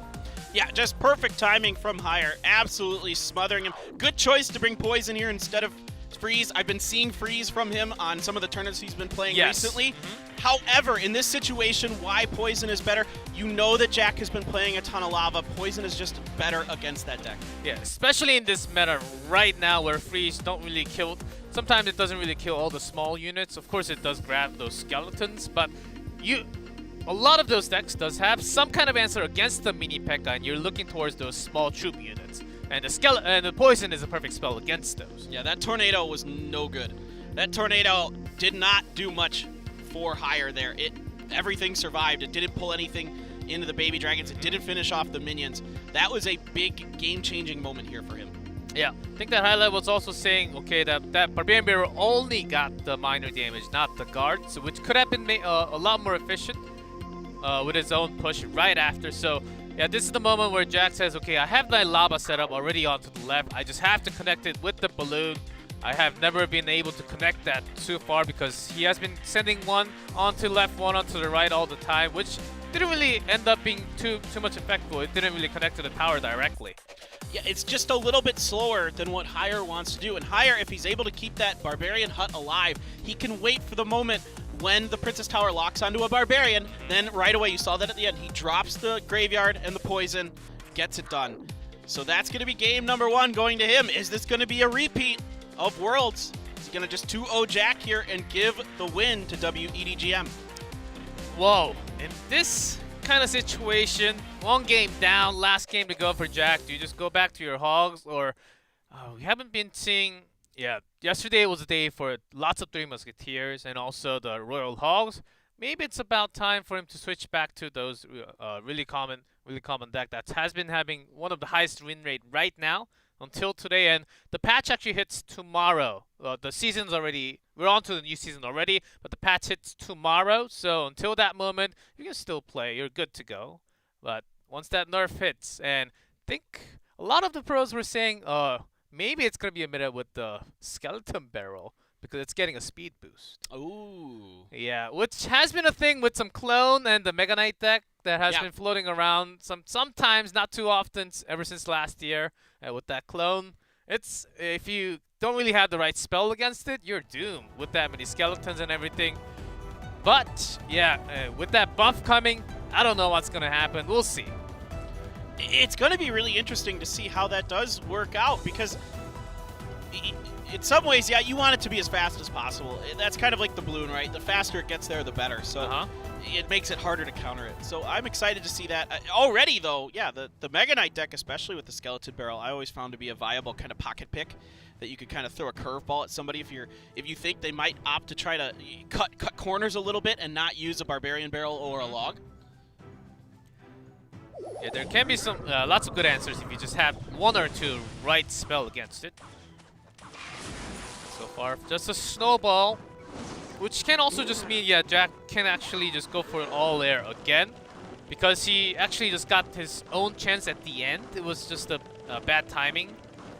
He might be trying exact same thing again. Maybe. We'll see. Goblins coming down this time, though, and a Magic Archer. This is a bit different now. Jack started out looking like he might go for something similar, but now we're getting a bit of a change up from him. There's the poison and the archers from higher. Might be going a little faster this time, maybe towards that skeleton in the air for higher too. But in a different story, Magic Archer in the furnace from Jack. We might be talking some big, heavy push coming down from Jack instead. I think that has been the trend. But instead, okay, with the Mega Knight, that's also great too. Yeah, this isn't too off base, but you're right. It smelled like something heavy. The Mega Knight's heavy enough. It's a pretty beefy guy, and the Bomb Tower going to be to defend against the Mega Knight along with the Ice Golem. So this is you're gonna finish off almost. Yeah, okay, you do finish off that Bomb Tower. I was like, I think he's gonna get one more in there, and we're waiting to find out what higher is gonna reveal. This is.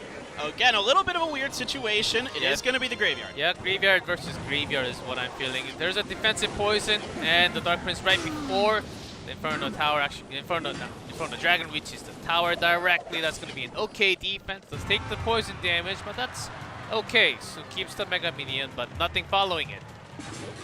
Yeah, Mega Minion's going to go down. It doesn't even get a hit in on anything important, as the Goblin's there to protect your Furnace. Good timing from Jack. Only loses one Goblin, doesn't take any extra damage to his Furnace. It's so important to keep that Furnace alive, to force out this poison. Really, really don't want that poison to be used, because you assume, like G-Clef said, that this is probably a Graveyard for higher. Higher does not have the defensive poison at the moment. Soon it will come to his hand, and a good drag with that Ice Golem, making sure that Princess doesn't lock onto the Mega Knight. Still did take a whole lot more damage from the poison. Yep, this is good calculated play so far from Jack. There is the poison this time. Higher is able to get into it, so he's getting some pretty significant damage. It's going to force the snowball down to protect from a few more hits from those skeletons. So right away, Higher is able to turn this around. He's able to get the right cycle into his hands, get a Graveyard poison of his own. Yeah, along with the second Furnace, with that Mega Knight, might actually be the timing for Jack to actually push that Furnace all the way out there so he can actually be away from the poison cycle from higher. But the Graveyard, some of the skeletons getting some damage done, and the Dark Prince charging in. Oh no, that's no good. That Dark Prince charge hurts so much, but Jack is loaded up for a big push of his own. You're going to use that poison from Jack to help with that Bomb Tower. Try and get it down faster.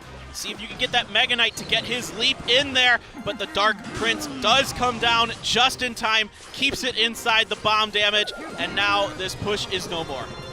Yeah, the Mega Knight jump into the Dark Prince. That will be easily taken care of. The Goblins are doing their work against all the skeletons. Okay, but the poison, there's no defensive poison from Jack, so had to get some more damage from those skeletons. Now we're taking down to a few hundred. Yeah, it feels like it's all or nothing at this point. Bomb Tower right at the bridge to allow that Mega Minion to continue to swipe away at the Mega Knight. Mega Knight jumps onto the archers, poison down in the bottom right. Some skeletons get in. The jump comes through this time. Second time. The second damage does go through, but Higher does have the secondary poison to go offensive. He's been keeping his elixir pretty well in terms of cycle, and he wants to finish it now with those skeletons. All right, Jack is trying to get through. He's trying to get something done. Any hits from a skeleton will do it. I think that's enough. Yes, indeed. Higher once again. 2-0's Jack. History repeats again on stage. Jack had his moment with that Mega Knight, but with that Ice Golem was the key card, just dragging it away to the Princess Tower. Doesn't lock onto it for such a long time, which means that Pyre can actually keep his poison, not in defensive mode, but instead in an offensive way with his graveyard, taking down that furnace at the same time. It wasn't always with the furnace, but those 2 times that he got the furnace along with that graveyard, he got so much value out of those poisons. Yeah, and eventually he's making Jack move where he's putting his furnace, and that's important because that means Jack's furnace is much more exposed to the Barbarian Barrel, some other things, makes it much harder for Jack to defend it. You saw that one time Jack was able to get goblins in front of that furnace, but this time not so much. Yep, that's it for our first match of the night. We'll be back with match 5, Team Timing versus TT Gaming.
Maybe I should get back to battling.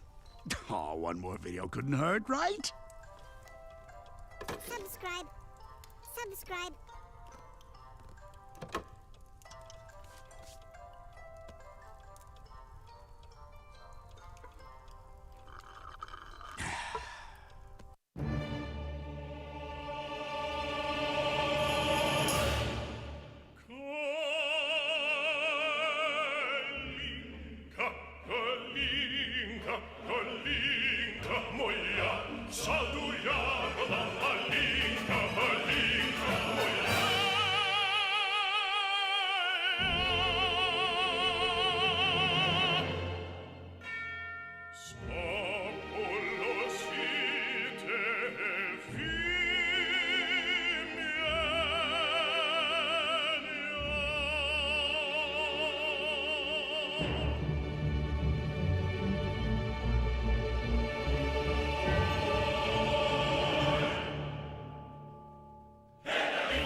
Clash Royale.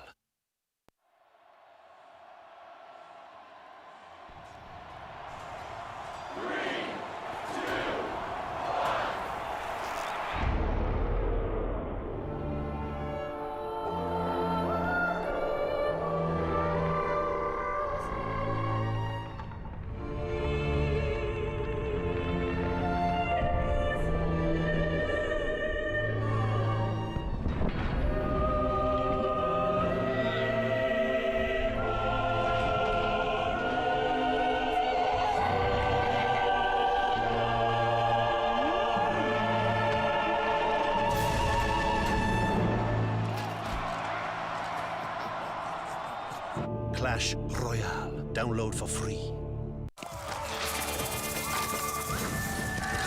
Hello! I'm looking for 8 ferocious warriors to help me duel for glory and honor in the Royale arena. Who will join me? Preferably someone strong and tall and not green. Okay, fine.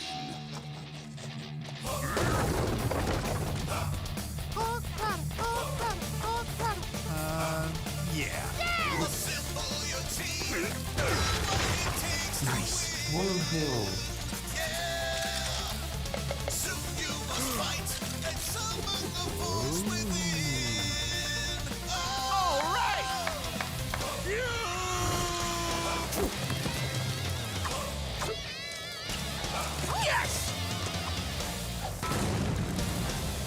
On top!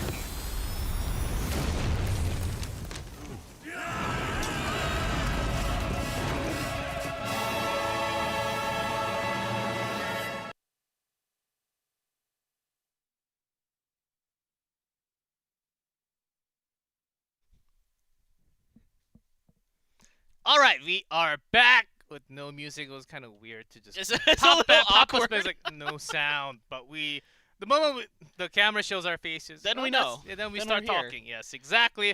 You've been waiting for this moment for a while. We'll be the only one until we go to the playoff. We might actually not see this because we don't know who's gonna face each other in the playoff. We have TT versus TT. TT versus TTG. Yeah. Might be the only matchup where we might be super confused. So, yeah, team timing, let's just call it them timing. And TTG, yes, TTG. TT printer go. Too many TTs, and I even get Talon in there for some reason. I don't know. Yeah, we have a lot Too of many Ts. Ts. Yes. A lot of T. But we don't call it T here. We call it cha. Ah, that one. Ah, Yes, the tea. The real tea. The real tea that you drink, yes. Not Yeah, what Simon calls it. Yeah, not exactly. But if you just think about the team, team timing yesterday, who did okay, but there were lots of moments where they could have been a lot better. And their roster choices for the first day, I couldn't really agree 100% with. Having Nuri that many times, he had his moment against Jack, but it seemed like the matches that he lost, he could have been a lot better on it. So maybe putting some new fresh blood for timing. I think that's a really good way. But TT Gaming, they're stacked, man. It's a really They're good stacked. AUK, Neomichi, those two are just above the hooks. And it is possible, it's totally possible that timing can just come up clutch, having better understanding, because yet we do not know what this guy called Haruki is made up of. He has never really showed in competitive. He has shown in some small community tournaments, which he has done well, but in this big of a league, I don't exactly know how well he's going to do yet. Yeah, this is kind of, you give new talent a chance. You've got the two pillars of this team already. Like a lot of these Chinese teams, it seems like they have two superstars. At least two or more. At least two. Nova is like superstars top to bottom. But like you have at least two, and then you see what you got underneath it. And I mean, you know, of course, this guy did well, so he's coming through now. Maybe we'll get to see him today. I kind of hope so. I mean, TTG, it was a back and forth with Ponos, just barely edging them out. It came down to the last game, basically. So it went almost as many games as possible. I think there were only 4 in the King of the Hill, right? But still, really, really tough matchup there. And still, you got to feel good about TTG right now. Yeah, because of the amount of talent we have put in together from China and Asia, yeah, we're not going to have that many 2-0s in this season. That's what I feel. We're going to have lots of like, full set matches, 5 games, 3 games, 3 games. That might just be possible for many of the matches you're going to see, which I like a lot because right now the West is on hold until May something, I believe. That's what I remember. Not exactly, can't really call the date, right? But East is happening at least. I mean, there are lots of Clash Royale fans, esports wise, who have been waiting for this action. Yeah, me too. For the entire year of 2020. God. It feels like it was like December forever ago. I know. December. And there has been lots of online community tournament on YouTube. Yeah, we have been watching all over it, but it's the same in lots of different ways. Like countries versus country, that was also really cool. Like having all those superstar player bounded with the country and with countries versus country, which doesn't always mean it's a team versus team in a different way. Right. So it's like soccer basically. What you see every 4 years. Yeah, I mean, it was pretty interesting. You know, like in the No Tilt tournament, we got to see China versus Korea, but China just handled them so well.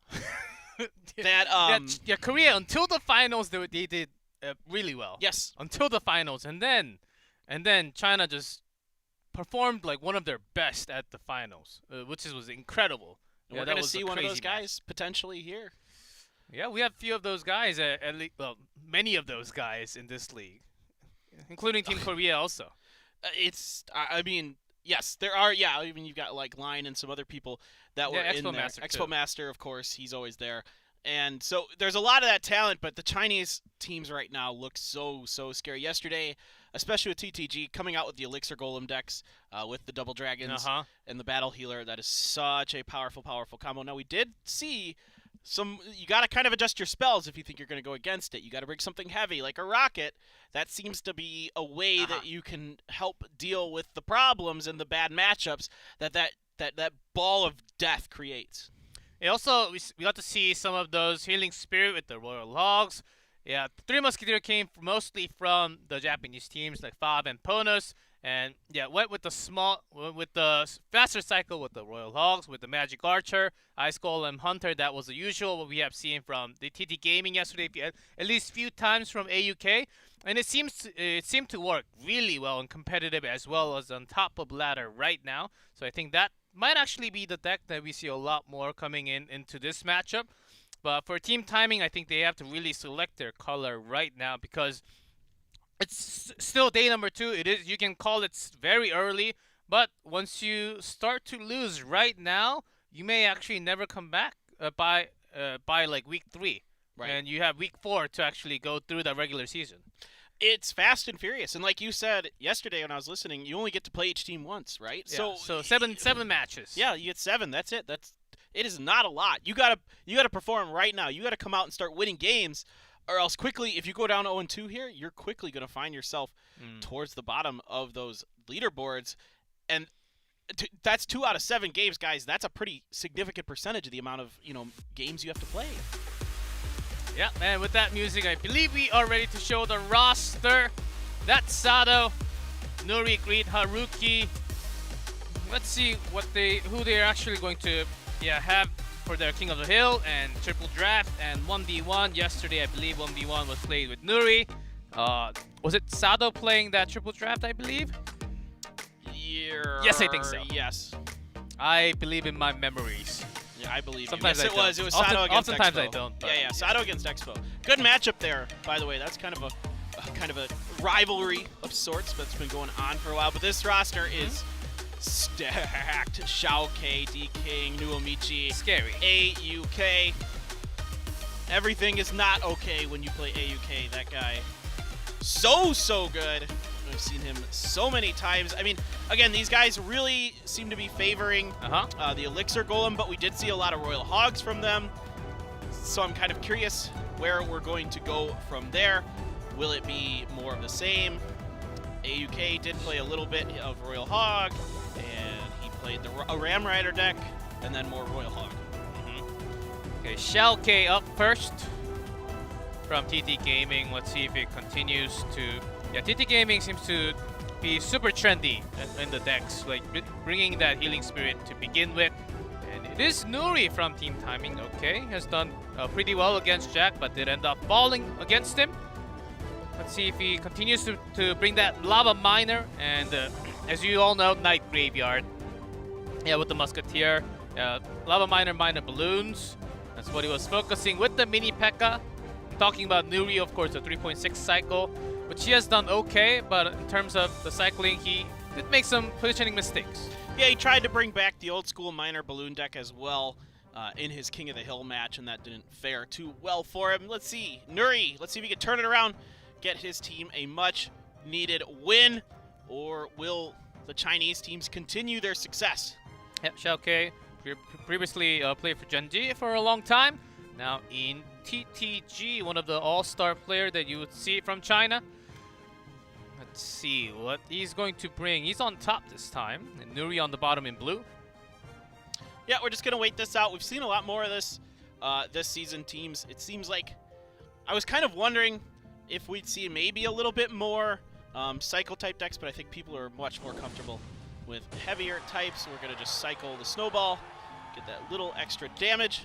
Yeah, we ended up seeing a lot more golems than usual because we tend to focus on the small cheap cycle a lot, and then you basically counter with big golem push and you end up winning. So golem decks actually has a pretty good win rate right now after day one, but today yet to be seen too many times. Yeah, we really haven't seen it much. It's been a little bit different so far today, but then again, we only had, one match. We only had Believe it or not, we only had one and match. Peas playing golem, of course. Yeah, yes. Peas, of course, yeah. We saw a lot of wall breakers in that last one. That's still a favorable deck that a lot of people... Again, wall breakers cause, cards that cause mismatches for spells is where you get real issues. Cause the cheapest spell that kills wall breakers? Yeah, it's also really hard that because you can split wall breaker, I think that's the real key. You end up spending 2 cards for 1. So in terms of cycle, it breaks the cycle in a bad way for the opponent. So even if you don't get the wall breaker into the tower, oftentimes to throw your opponent's cycle, it works really well. Here we go. P.E.K.K.A. There he is. Ram time? Battle ram time? Could be. That's what I'm feeling very likely. I mean, that's still, I think, the most successful P.E.K.K.A. deck out there, but maybe not. Maybe we've got something a bit different going on. Yeah, it could have been just the balloon. Replacement of the mini P.E.K.K.A. into the P.E.K.K.A. this time. And away from the bomb tower, so it's going straight into the tower until that tornado. Yeah, with the Musketeer, it's a little more likely that it's going to get matched up with that balloon. That's definitely more favorable. You're going to get maybe 1 belch. Nope, good Ice Golem placement. Going to divert attention from that. We're going to load up with another P.E.K.K.A. As the Knight coming down. Feels like Graveyard from Zhao K. Yeah, with that P.E.K.K.A., Nuri might be not using that card for a long time. I'm talking about P.E.K.K.A., but okay, defensive skeletons, which is away from the poison, so not as much damage, and there was that one small bat working with that Princess Tower. Okay, this is pretty huge right here. There is the tornado going to be used to drag this balloon over towards the bomb tower. Going to go right in there. Nothing's targeted on it. That balloon gets 1 drop. Is it going to get 2? It is going to get 2, I think. Wow. That is huge. Yeah, even the death damage and the miner has been chipping away in that tower. What a good timing for Nuri to actually have his P.E.K.K.A. So here comes a counterattack from Shao K, having that poison. The few bats are still alive at the bottom, so that's going to be a good tool, defensive tool for him. This is another pretty decent size push. There is a bit more elixir available this time for Zhao K to utilize. Also, there isn't a big old P.E.K.K.A. walking across the bridge, a perfectly healthy one. He's going to use the Tornado to activate his King Tower. Graveyard right away countered at the bottom since the Princess Tower has locked onto that Knight. Musketeer going to help deal with some of this. You have to throw those bats down even though they die to the poison to help clean up a few of those because you are close to winning this. As 2 snowball is not enough. 2 snowball plus any damage or few minor scratches will be game for Nuri. So he has been keeping up. Throws down the P.E.K.K.A. to just buy time for that minor to connect one shot. Not enough for a snowball. And all he has to do is take care of those skeletons and anything. Just one more hit. Woo! But a perfect prediction. Good Ice Golem placement there. Drags a whole bunch of skeletons away from that Princess Tower. Great turnaround here for Nuri. He still likes the balloon, but this time he went with the P.E.K.K.A. Yeah, I think it's it's mini P.E.K.K.A. yesterday. He Yeah. had the exact same deck with a mini P.E.K.K.A. instead of the P.E.K.K.A., which actually ended up as a great tool because the Bomb Tower and the Ice Wizard defending was locked onto the P.E.K.K.A. for such a long time. It allowed the balloon to move freely without the slow. Yeah, with the slow, I think it could have been slow enough so that it gets caught by the death damage of the Bomb Tower. This time, because of that P.E.K.K.A., it was allowed to go directly into the Princess Tower right after. Exactly. Yeah, this moment. This is huge. And Right see here. the balloon not getting slowed at all. Yeah, this P.E.K.K.A. can buy so much more time. It has so much more health that you can get that balloon through. Like you were mentioning, the Ice Wiz is distracted. The Princess Towers are distracted. Nothing is targeting that balloon. And you get 2 drops in the death damage. And away we go. And the nice thing about P.E.K.K.A., if they do happen to bring a Golem type, even if it's the Elixir Golem, you're going to get pretty favorable trades out of it. Yeah, in this kind of matchup with the deck, Shao K actually has a disadvantage against the P.E.K.K.A. If it's a mini P.E.K.K.A., that's okay. You can actually burn it down by having some Bomb Tower. But if it's a P.E.K.K.A., it survives a long time. And you have a graveyard, you don't want to have a defensive graveyard against the P.E.K.K.A. That's basically sealing your own win condition. So that, which could have been a defensive card if you had something else, but in this case, no. So Shao K just had to make an offensive choice, and oftentimes he was losing the damage. It's so hard. Anytime you're, like we talk about this, there are certain cards that if you have to use defensively, you're in a world of trouble. Like especially Graveyard. Graveyard, it's just, that is like last-ditch effort if you end up having to do that. Sometimes Minor, if your opponent is forced to use Minor defensively, that really is not ideal because you need that Minor for that chip damage, and with how good these players are, every bit of damage counts. Yep. I like the positioning of the Musketeer towards the center so that his bats or the small units could survive towards the other side of the poison, so he can at least trade 1, not 2 at the same time. So Nuri just working his way. Yeah, good try against Shao K, does bring him down. All right. And oh, up for another challenge though, AUK. Do it. Yesterday, AUK played a bunch. We got to see him play 5 different games. He went 3-2 in those games. Yeah, and Nuri's lava cheat sheet over there. That's all he studies. That's it for me, yeah. We all have cheat sheet, but that's what we study. That's what we prepare all the time. Yeah, but Nuri's lava miner yesterday against AUK, no, did not really find success. It was always getting tornado to activate the King Tower, and the lava just being burnt down, and the pubs going nowhere, and it wasn't even close. No. Yeah, I mean, we saw from AUK a lot of Royal Hogs. Yes. So that's, you kind of lean that maybe that's what he's going to go towards. I mean, if we see a Heal Spirit, then we pretty much know that it could be Royal Hogs. But that's what he feels like he's going to go for. Again, though, TTG did also like that Elixir Golem deck, so maybe they might swing back to that. Yeah, I think those 3 have the highest chance for AUK right now. That E-Golem deck or the Royal Hogs with the Healing Spirit along with that Ice Golem, or something heavier instead of the Ice Golem Hunter, or the Wall Breaker with the Mega Knight without the Mega Knight instead of you can put the mini P.E.K.K.A. in there too. Those 3 options and the small variants from the backup spell cards, I think those 3 has the highest chance for, especially for AUK, and just understanding what he likes to play. Other than that, maybe he will just go face to face and just go Minor Balloon himself. Yeah, I would love That's to see also it. a chance. I would love to see him just try to just kind of, out-duel your opponent with the same kind of, I believe it was deck. AUK, back then Aurora versus, was it Elsiop or someone from Nova? they ended up playing the same exact deck 3 games in a row. The pride mattered so much. They ended up playing exact same deck 3 times in a row, and I believe AUK lost by like less than 100 HP at game 3. So that was really fun to watch.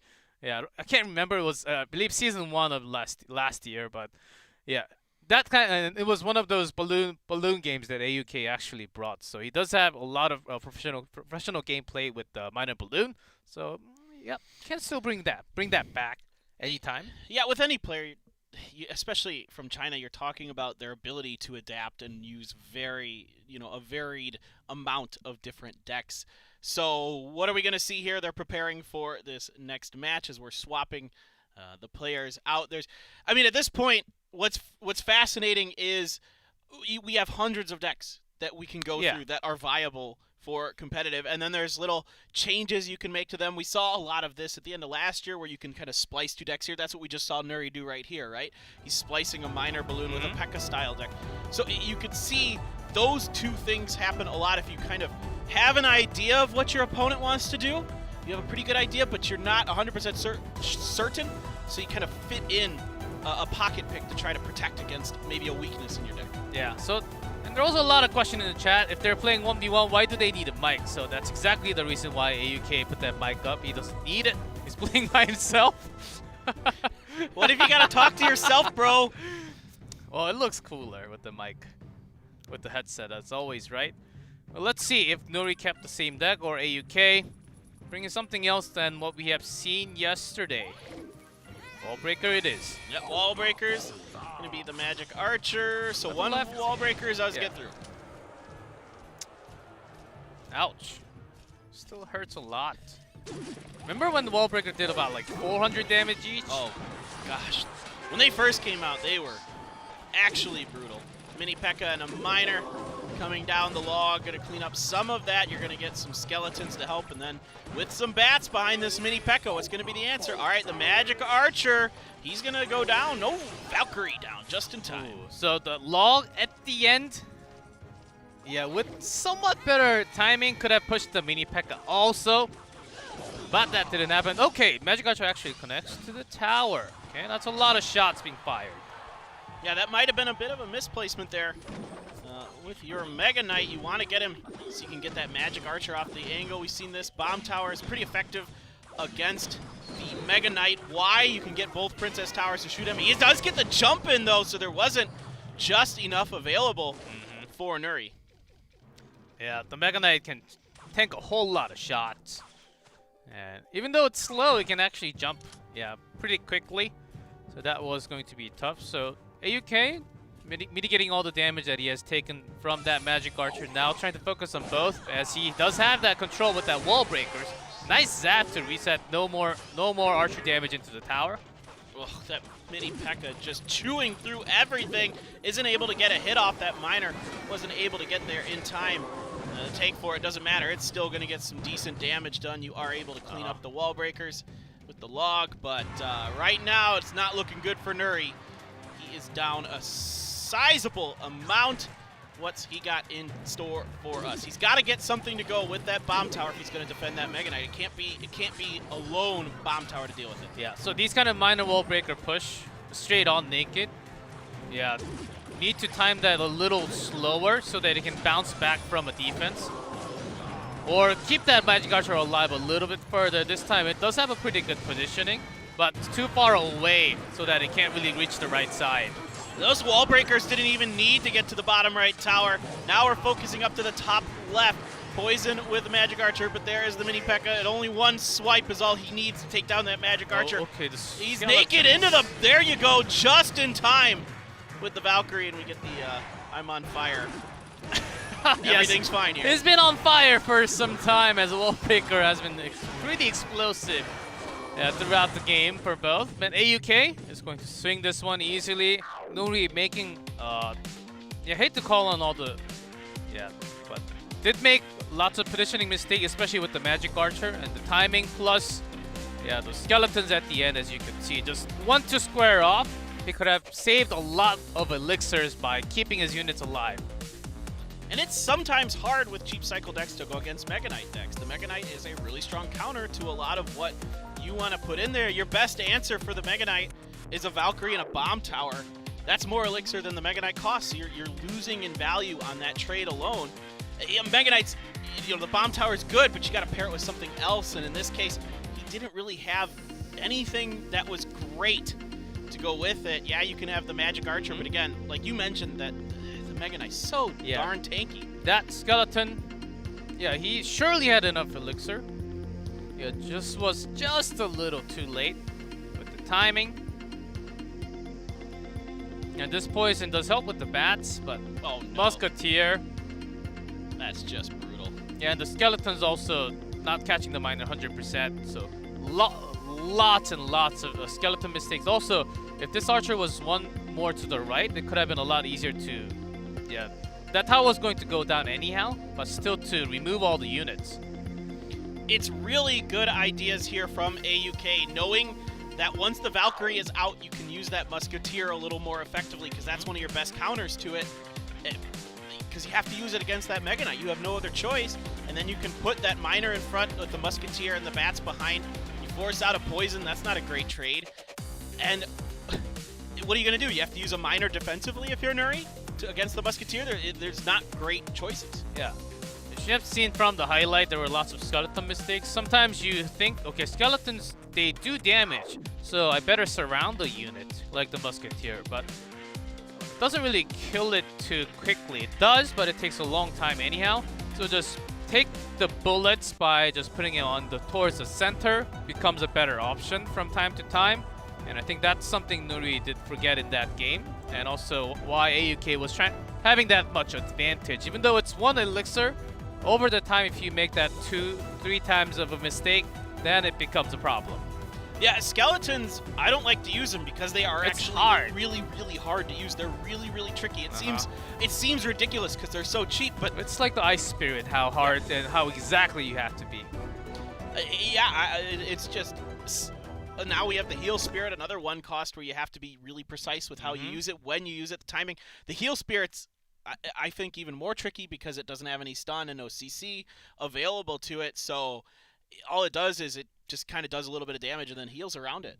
And it still distracts the target. I think that's the big key. If it doesn't die in a single hit, you can still take 1 damage and then it will jump onto it to provide the heal. And the amount of heal, I think it's a little too much for 1 elixir, but we'll see what happens in the future if it gets any changed. So far in the balance patch, nothing.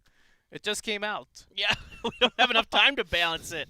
It just appeared out of nowhere. They're like, here's the Heal Spirit. I'm like, okay. Suddenly I wake up from the bed and then like, what? The healing potion is broken. What's going on?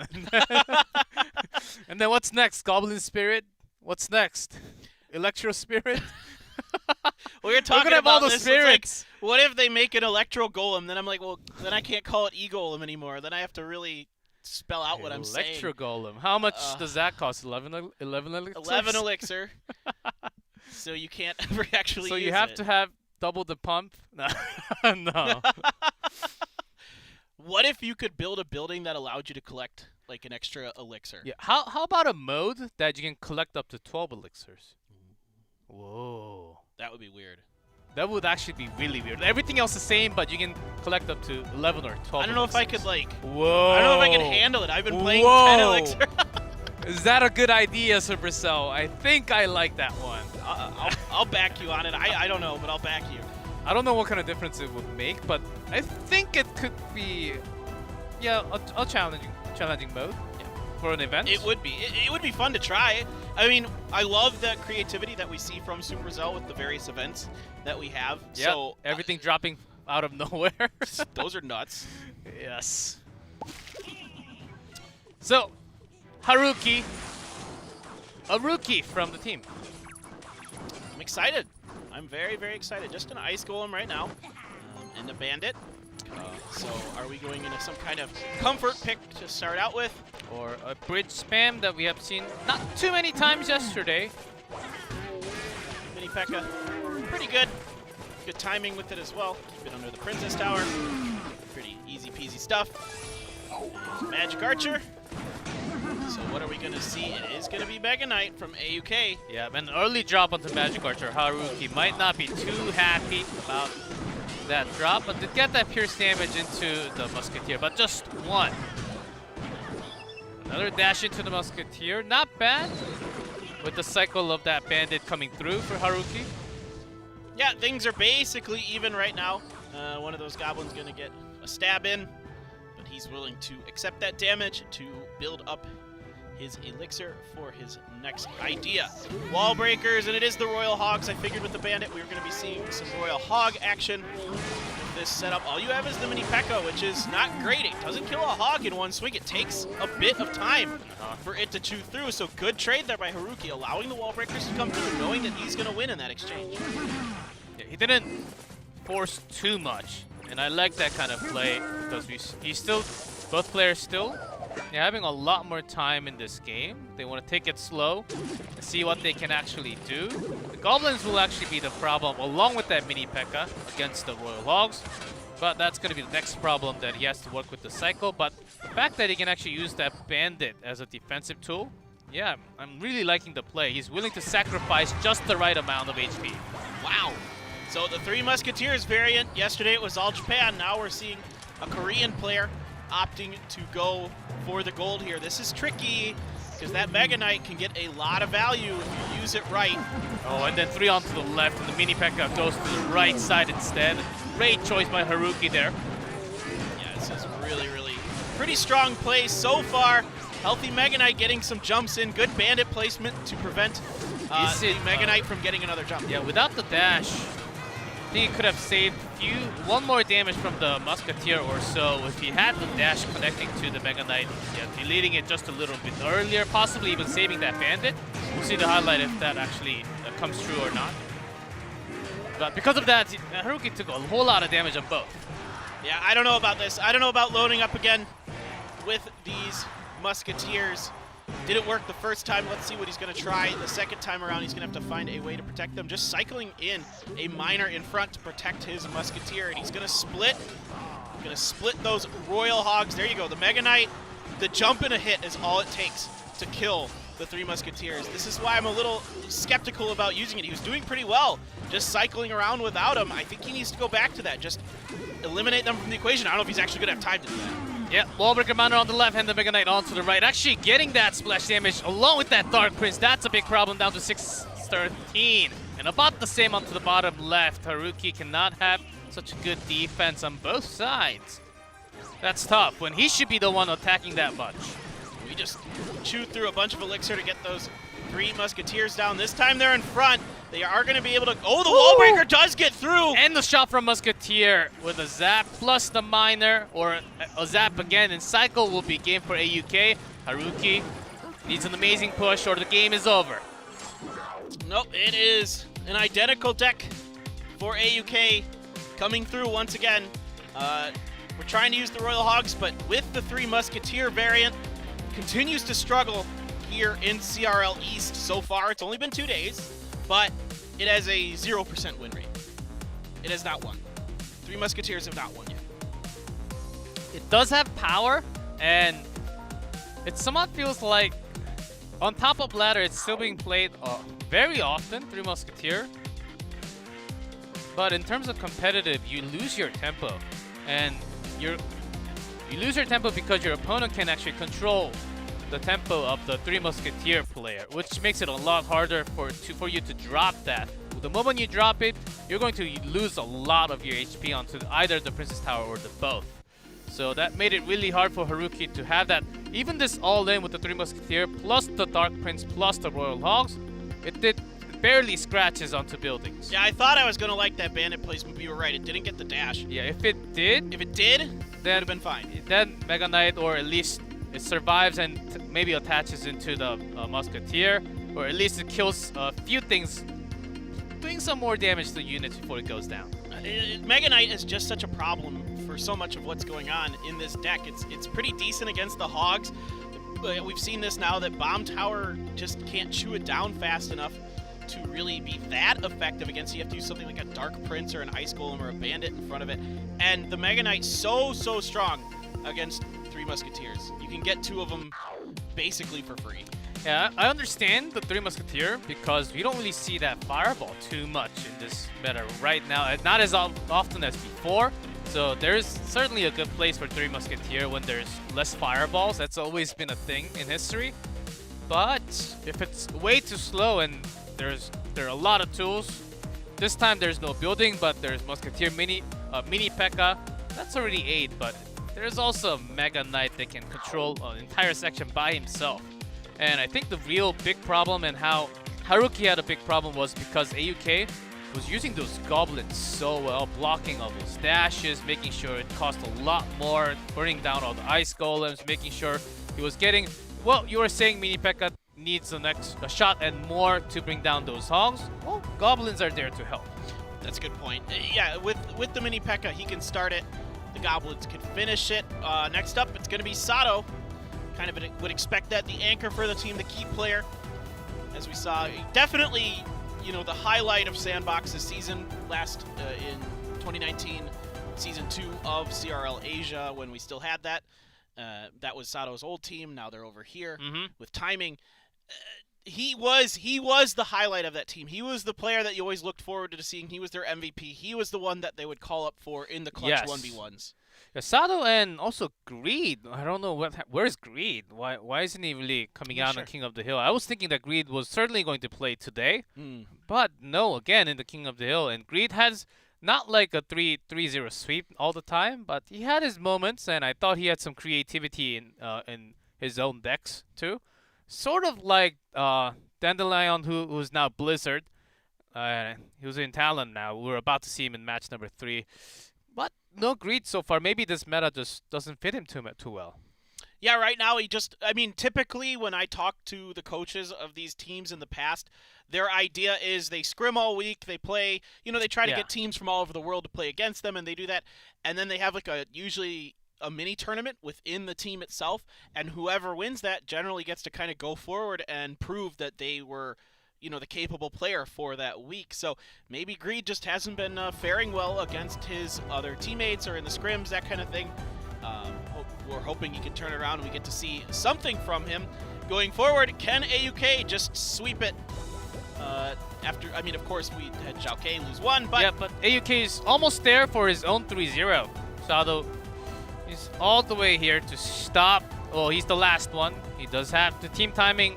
Went down yesterday against VOD. They certainly need a win now to start really going back on that track in the round robin. Well, it kind of feels like AUK is just like, well, I'm just going to keep doing it until they beat it. I mean, so far it's exactly the same. Yeah, that's also possible. That's what I would do. Why not? All right, Baby Dragon, though, from Sato.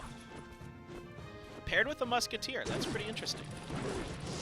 Miner behind with the wall breakers. Of course, Mini P.E.K.K.A. is able to deal with those wall breakers. Now, the Miner does get a bunch of shots in for free. So what is Sato's response going to be here? Of course, what we saw, it's going to be the Giant. Oh, is it? Is it only the Giant, or are we going to have your favorite unit once again on the back? Mean, I want Sparky, but likely. I mean, it could be Miner. Yeah, but it could also... We've seen some weird giant witch decks against the Mini P.E.K.K.A. from time to time. Yep, nothing different for AUK. And not too bad against the Mega Knight either. Not at all. Not at all. This Dark Prince with a Musketeer does some really good stuff. And then you can even throw that Mini P.E.K.K.A. in there now. Mini P.E.K.K.A. does get taken down. Musketeers are going to trade. The Princess Tower can finish off this Musketeer. No problem. No shots fired. Yeah, those goblins are one more cost compared to the skeletons, but certainly AUK is just cycling through that card to keep his units alive just for a few more split seconds, which is just good enough to have that keep in cycle. Miner it is going to be. All right. Oh, good. Good Dark Prince placement. He's able to get those wall breakers off, gets a hit in to clean up the Miner a little bit faster. Going right for it here. And the Musketeers, a good mismatch for that Baby Dragon.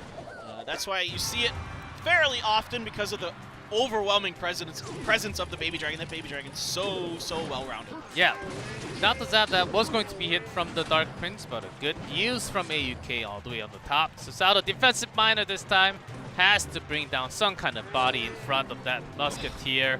But the real problem is that Sato, you have to really push onto one side. You do have the miner, but you already chose the right side. That Mega Knight will be a big trouble every single time. Yeah, that butt slam is so gross. It's so powerful. Fireball. Yeah, it does sound pretty gross. It's so good. The drop in. Good zap though. Good zap, good zap, good zap. Musketeer, you gotta get that just in time. I don't think it did. Did he get one shot off with the Musketeer? Yeah, I think it got one shot and then was pushed by the miner off the range. But good. Yeah, Dark Prince to get that down onto wall breakers. Not too much damage from AUK this time. That trade was really good with the zap. One shot's a big deal from that Musketeer. Of course, it's going to finish off the Baby Dragon. We're going to load up with another Musketeer of his own, is Sato. Now he's going to try to get the Giant. I was wondering when he felt comfortable to go for it. It's going to be a counter push on the left-hand side. Here come those wall breakers. Good fireball. He can tank the rest of that damage from the miner. No need to mess with it. He needs to get something going on this right-hand side. Baby Dragon and Dark Prince going to get the charge just in time. Bats here. Are we going to see the zap? No zap just yet. Mega. There we go. There it is. Mini P.E.K.K.A.'s going to trade some damage, so a little bit of extra damage here for Sato up in the top right. That was a great placement of the Dark Prince, making sure that the Mega Knight was going to come down, and then he had the charge on it too, so making sure he does all the damage he wants. This wall breaker, he can eat it, but the problem will be that if AUK totally switches onto the left, then AUK also has a chance where Sato has to work around his way to defend left and right together. This is really smart by AUK, making his opponent focus two different sides. That's going to be a bit of a struggle for Sato. He doesn't have anything that's super great at dealing with two different pushes. He can go down one lane very effectively, very strongly with the Dark Prince, the Baby Dragon. He has a lot of AoE to push one lane. He doesn't have great answers to the wall breakers. He has to expend a lot of elixir to deal with them. Yes, and that fireball may actually be really good, and the miner actually connects to the tower through the goblins. Nicely done from Sato. Dark Prince again, and AUK keeping those bats alive so that it eats a zap, and that brings them more. Good zap on the Baby Dragon, keeps the wall breakers alive, but it's still pretty even. 3-16, here we go. Miner down. There is another zap as well. I think this could be just about all she wrote. Two more zaps. Yeah, and only 10 seconds. Sato can't really place anything super quickly. There's no rocket towards it, so there was that defensive fireball, and Miner is going to finish that tower off. AUK having a big 3-0 sweep against Team Taimei. This guy playing very well so far this season. He's the hero for them yesterday and so far again today. Wow, impressive gameplay. The same deck 3 times in a row, making me look a little silly for saying that people should change up their decks after they, well, I said after they lose, they should change up their decks. But when they win, okay, I'm fine with it. Yeah, Wallbreaker just, it's really good with that Mega Knight. Yeah, we were going to see that Mega Knight again, so that's why I initially thought it was going to be Sparky. There is some place, but AUK still had a zap, and the way AUK was using the zap for extra or more hit, or so that it could connect his wall breakers, and when he switched on to the left side for a possible secondary option to win the game, this guy's smart. It's really smart here. I liked what Sato was thinking. He's like, okay, I can tank a couple of wall breaker hits, but that zap right there is so crucial to buy those wall breakers time to get through and get their full damage onto that bottom left Princess Tower of Sato. Yeah, he was thinking that ahead. He had that in mind the moment he put down the bats. He was trying to time that perfectly for the zap reset onto the zap new target from the Baby Dragon. Just a wonderful play of Clash Royale. This is a really good game. Really good. Both players adjusting to each other on the fly, making good, change-ups, but in the end, AUK is able to do a better job handling his rotations, if you want to call it that. And there you go. You can take a look at everything that went down there. 64 cards, a lot being played. Of course, a 0.5, half an elixir cheaper. Of course, you're going to see a lot more cards coming down from AUK there.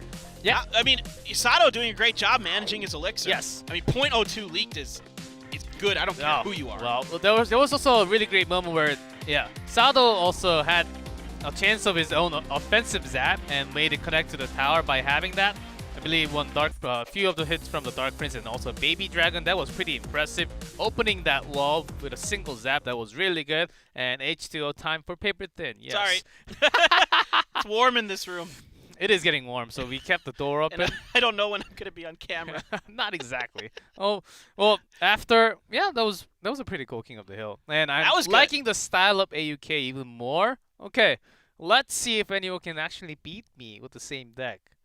He's It's really gonna keep on happening. showing the power of this Mega Knight Wallbreakers deck. We saw a little bit of it yesterday, but it didn't have as much success. He's turning it around today, really showing us what it's capable of right now. And now we're moving over to Triple Draft. Da da da. Whoop, whoop, whoop. Which one do More you choose? Royal Giant Sparky, guys. It's really powerful. I swear. Just use it all the time, every time. It's really good. I know it. I've been using it. It doesn't for come years. out on my games. You know, I don't get it very much. I get- pretty much pick I get Sparky lots every of time. Sparkies though. I get lots of Sparky, but not the Goblin Giant too much. Yeah, I pretty much pick Sparky every time, which tends to bite me in the butt because a lot of people like to use like lightning and other spells that make it difficult. But I don't care. You don't care? You mean you just pick Sparky automatic? I That's mean, all the it's time? almost automatic unless Yes. I've seen like their draft and it's like they had like E-Dragon, E-Wiz, Lightning So let's talk about the other side then. What do you think is one of the worst card that you can pick in in Triple Draft right now? I have a few. Giant. I think Elixir Collector is a trap card. Well, that card is awful. yeah. You're actually right. That card is Because worse. Elixir Collector, you need a deck, you need like a heavy deck that you need to use that Elixir Collector for. You need a built deck already for that collector, but you end up not making a certain deck for the Elixir Collector, and then then you find yourself, okay, what do I do when I have this much Elixir? And oftentimes you're pretty much doomed. And unless your opponent picks freeze, they're pretty much guaranteed to have a spell that is really powerful against the collector. It's just not good. Yeah, because you Don't do use have it. one small spell, one big spell, usually like a rocket, lightning, poison, and all sorts. That's against the Elixir Collector, basically. I think that's one of the worst cards that you can choose. I think you're right. I think you're absolutely right. What else? I basically avoid Bowler's Giant. actually really good. Bowler's really Yeah, good. Bowler's actually There's really good. no spells that are good against it, and there's not a lot of cards that are good against it. Like flying stuff is pretty good. I like to pick like Mega Minion a lot. Mega Minion's really like such a versatile card that I tend to favor that. I skip Giant, but maybe that's just a preference more than anything. I've been choosing a lot of Tesla Yes. because it can draw a lot of units and it's good single target damage. It's pretty good all around, I think. Tesla and Furnace, I think, have a lot of versatility. Oh yeah, Furnace, good. That's a pretty good spell. Pretty good building card too. Yeah, but no clone, no mirror, no giant skeleton, no Three Musketeers in Triple Draft. And again, Royal Delivery, if it comes out, the players can choose that card. It has never come out yet in CRL East, but I have a feeling. Greed and DK. Oh, here we go, Greed. Finally! Nice. Let's go, baby. We'll see the secret weapon for team timing for Triple Draft. Is he the Triple Drafter? I hope so. That would be great. So far, we've seen some players be pretty good at this. I mean, Solo Man hasn't lost a Triple Draft game yet. Just to put that out there. So clearly, he's getting this. Okay, the Skeletons, Distraction, and cheap anti-air bats for D King. Fire Spirit's not terrible. They're another card that has unique versatility. And if you're good at placing them places, it's going to be the Hog Rider. So, the win condition. Yeah, DD King going for that cycle deck, it looks like, but with a hut and a healer, the Barbarian Hut and the Battle Healer, this is a really powerful combo. If he has a graveyard or something with this too, dude, yikes. Or the Elixir Golem. Yeah. Yeah, and Greed does have a lot of room for his own win condition still. He's got to put out his anti-air, his mini-tank, or it can be another anti-tank of his own.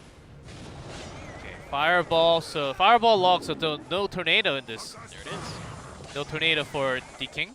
So this isn't the end of the world for D King because he does have that Executioner, but the problem will be G-Clef, no Tornado available. So I'm a little worried for D King as this goes on, what's going to be the answer? There's a tornado. And Greed is the one who's going to have a tornado, so he's able to activate his King Tower. You're going to get a Battle Healer and an E-Wiz stuck up behind this. Now, the cannon is pretty nice. You do get pretty good value out of it, dealing with the Elixir Golem, so he's able to clean all of this up. Yeah, the final card was the big spell from Greed, so cannon might be falling short. This time it was okay, but the later push when the double Elixir actually hits. Yeah, D-King needs to really keep on pushing with the Hog Rider so that Greed cannot really have that amount of Elixir for that big push. Yeah, he's got to keep the pressure on. Now, that is quite a few swings in for that Hog Rider, so this time the defense not quite available for Greed. E-Wiz, not ideal against a Hog Rider, even with the Ice Wizard. The Ice Wizard just doesn't do any damage. Yeah, but he's got the combo with the Tornado, so it's not as bad, I would say. And he's got the Hut, which is okay, but with the Valkyrie Bats pushing together, Greed's saving up for a Tornado for sure. Woof. That is a really, really costly Barbarian Hut. Now, Cannon doing a pretty good job. This time, like you mentioned, he's going to use the poison on top of it, but still none of the Elixir Golem getting there. None of its body parts are getting through. And that E-Wiz. Oh no. Bringing everything together, but with the fireball hitting on the 3 targets at once. So far, really, really good play here from D-King, using that Hog Rider very efficiently. Now we're going to double up on the Elixir Golems, and getting so much Elixir back already is D-King. This Executioner, very, very useful. It does so much damage to the Elixir Golem, and if you can get the angles just right, look at this. They split, they go the wrong ways, you can put the bats there. This is brutal now for Greed.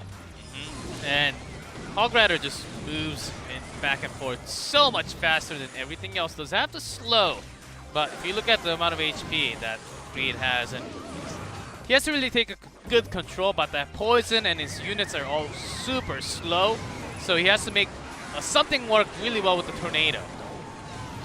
Yeah, what's weird is there actually isn't a ton that's great for the Tornado to synergize with, other than the Ice Wizard, sort of. Everything else is just kind of whatever with that Tornado. I guess Fire Spirits. But, like, other than that, that Valkyrie's going to get some swings in on the bottom left. He's taking all the damage into that left one that he can afford to. I mean, he's chipping it down, but then you get a bunch of Elixir. You can just spam a Hog down. What's going to be your answer? This time it is going to be the Tornado with the Battle Healer. It's going to prevent the damage, but you had to expend a lot of resources to get that done. Those Fire Spirits just get leaded by that axe flying in the air. Double that Executioner plus the Hog Rider. I mean, the Tornado can pull it back, but it's just buying some more time before the tower goes down. D-King wins the first game of Triple Draft as he kept on pressuring, so there could be no Hut for Greed. It was really good. I mean, that Executioner, you know, I talked about it earlier, where if you're thinking your opponent is going to bring Elixir Golem, Executioner very, very strong against it. It hits pretty hard, actually, both swings. And that Elixir Golem doesn't have as much health as you would think. It's actually a little flimsy. Yeah, if there was no building, maybe there was a good chance for Greed to actually do a whole lot of damage to the building, to the Princess Tower. But because of that cannon and poison, it takes a while. So even if it brings the cannon down, your Elixir Golem has marched towards that cannon 100% already. If it was like a fireball, I think it could have bought a lot more time, a lot more damage straight onto the Princess Tower. But the combination of those cards has made it a lot tougher for Greed. Exactly. I mean, Greed did all he could, but I mean, so you could split lanes. You have so many more options as if you're D-King. As Greed, you're just kind of falling into whatever D-King does. You're hoping he makes a mistake almost. Yeah, Fire Spirits not really finding its place too much within this game. There were few uses of Fire Spirits, only 3. And one of them got instantly deleted by that Executioner, so it was really tough. If it was like a Furnace, then you can sort of pair it with the Tornado, with the Fire Spirits spawning from the Furnace, connecting to those shots.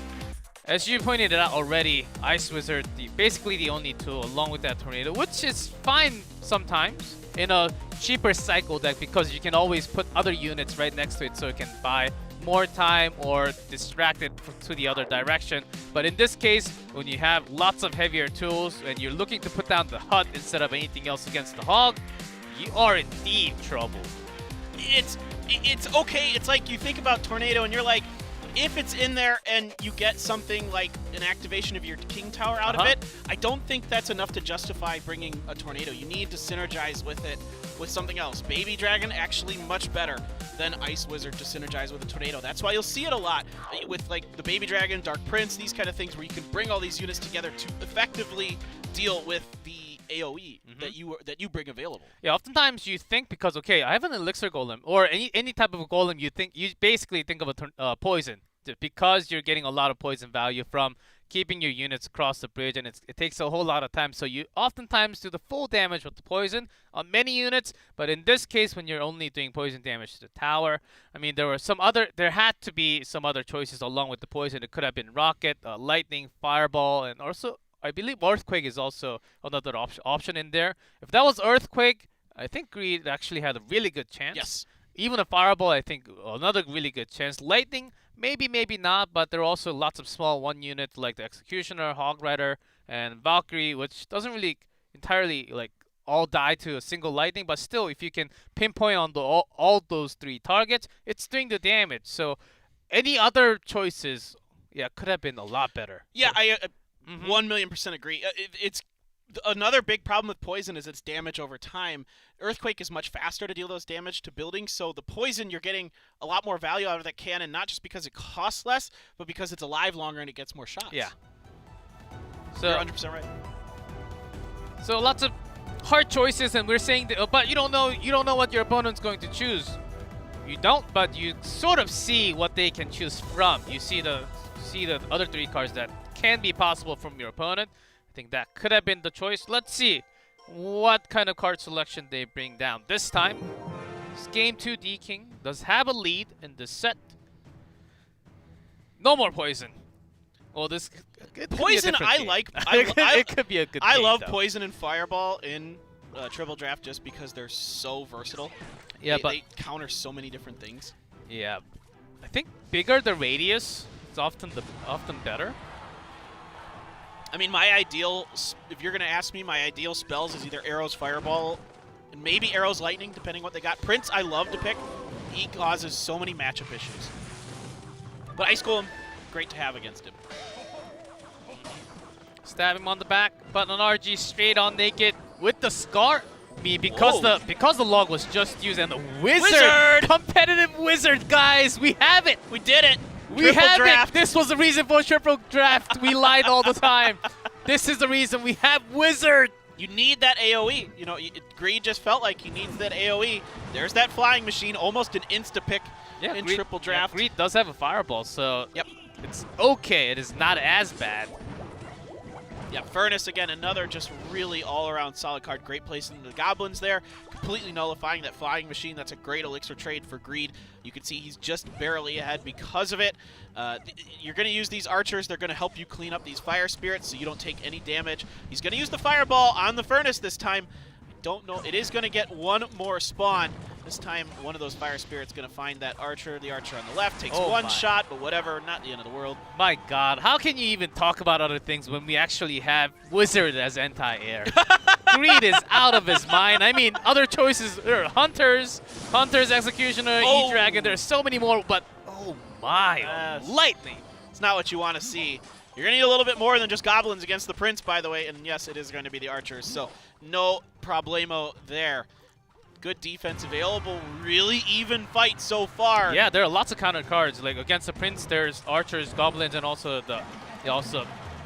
Ice Golem and a lot of tools with Dragon. Against the Skarmy, there's Wizard, lots of AoE. Against the Wizard, is also good against the Furnace. So it's all about the interaction and how precise you actually go with the spell cards. I think this triple draft game is actually pretty even so far. All right, what are we going to get the Gob Cage? Nope, it's going to be the Mega Knight. I was wondering what that win condition was exactly, and it is going to be the Mega Knight. Again, I love the Mega Knight in this, very well balanced, but against the Prince, not exactly what you want. The Prince is pretty darn good against that Mega Ice Golem right in there to take the damage of the flying machine so that the archer can stay alive. Doesn't bring it down, but still good amount of HP done to it. Yeah, he actually had to get that Goblin Cage down because there was going to be one shot coming down. The range on that flying machine is so tremendous. He's going to get one Fire Spirit damage, but he's okay accepting it on that left-hand side. He's more worried about the right. He's going to use the Fireball on the Musketeer this time, so feeling confident that he can somehow deal with this flying machine in a method that isn't the Fireball. He's got to be careful with the Wizard because of the Lightning, of course. And then there's that Skarmy that just mows through everything. And here we go. Royal Giant's going to try and That Wizard up. getting the Musketeer together along with the flying machine. D-King is about to shake his head about that choice. Yeah. I also thought Greed was going to seal that Wizard for the rest of the game, but it wasn't his choice. He had a great placement of it there, just within range. Yeah, good Fireball, my gosh. Getting that Prince in there. Now you can use those Goblins and they will deal with that Prince effectively. But the bottom left is getting pretty weak. Still getting some damage. He's going to try that Royal Giant, knowing that he's going to either... Yes, he has to put down the Goblin Cage, keeping that Wizard out of lightning range, but instead it's going to get nothing but Goblin Cage. One shot. Is there going to be another? Just one. Yeah, just one? Okay, Greed needs to throw everything down now. Zap plus Lightning is going to be game over on the bottom left, so D-King, final defense, and then with the two spells, it is going to be game and set for him. Another big push with the RG, saving up that much elixir. Yep, there it goes. Log comes down to back it up, but the zap is enough. Just +1 damage overkill on that bottom left. And D-King takes the game away from Team Timing, and that's set number 2, going for TT Gaming, TTG. Just continuing their dominance 5 games in a row. Only one game was won by Timing. It was just Nuri to start things off, and from then on, it was nothing but TT Gaming. Yeah, Nuri had his moment against Schalke with that balloon play, but after that, AUK brings it down to the table, wipes all 3. D-King triple draft was great. Great choices, and also Lightning just moving that Wizard out of the game. And that's it for match number 2. We'll be back for our 3rd match of the night.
Maybe I should get back to battling. Oh, one more video couldn't hurt, right? Subscribe. Subscribe.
Clash Royale.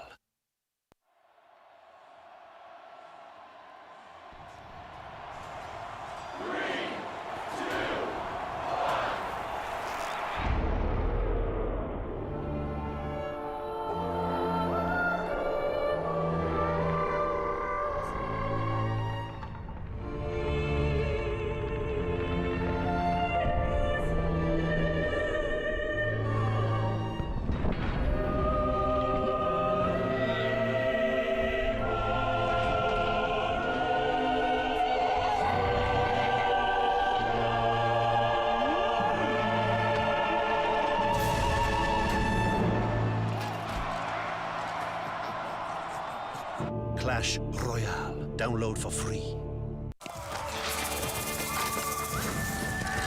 Hello!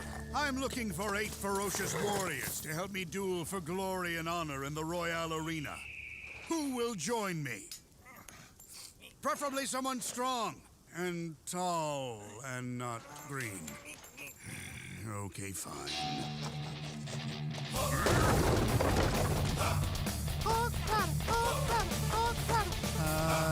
Yeah. Nice.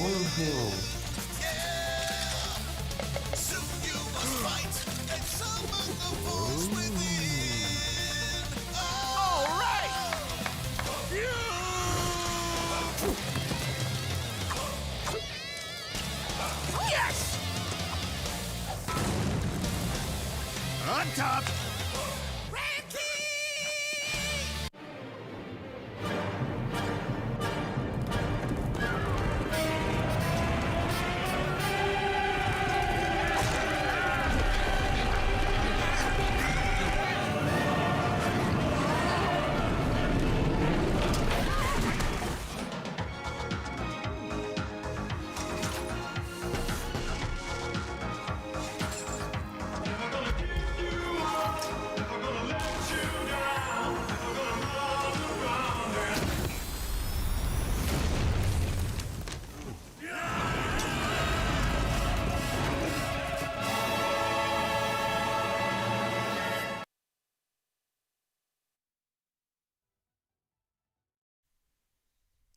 And welcome back to the final match of the night of day number 2. It is going to be Nova Esports versus Talon.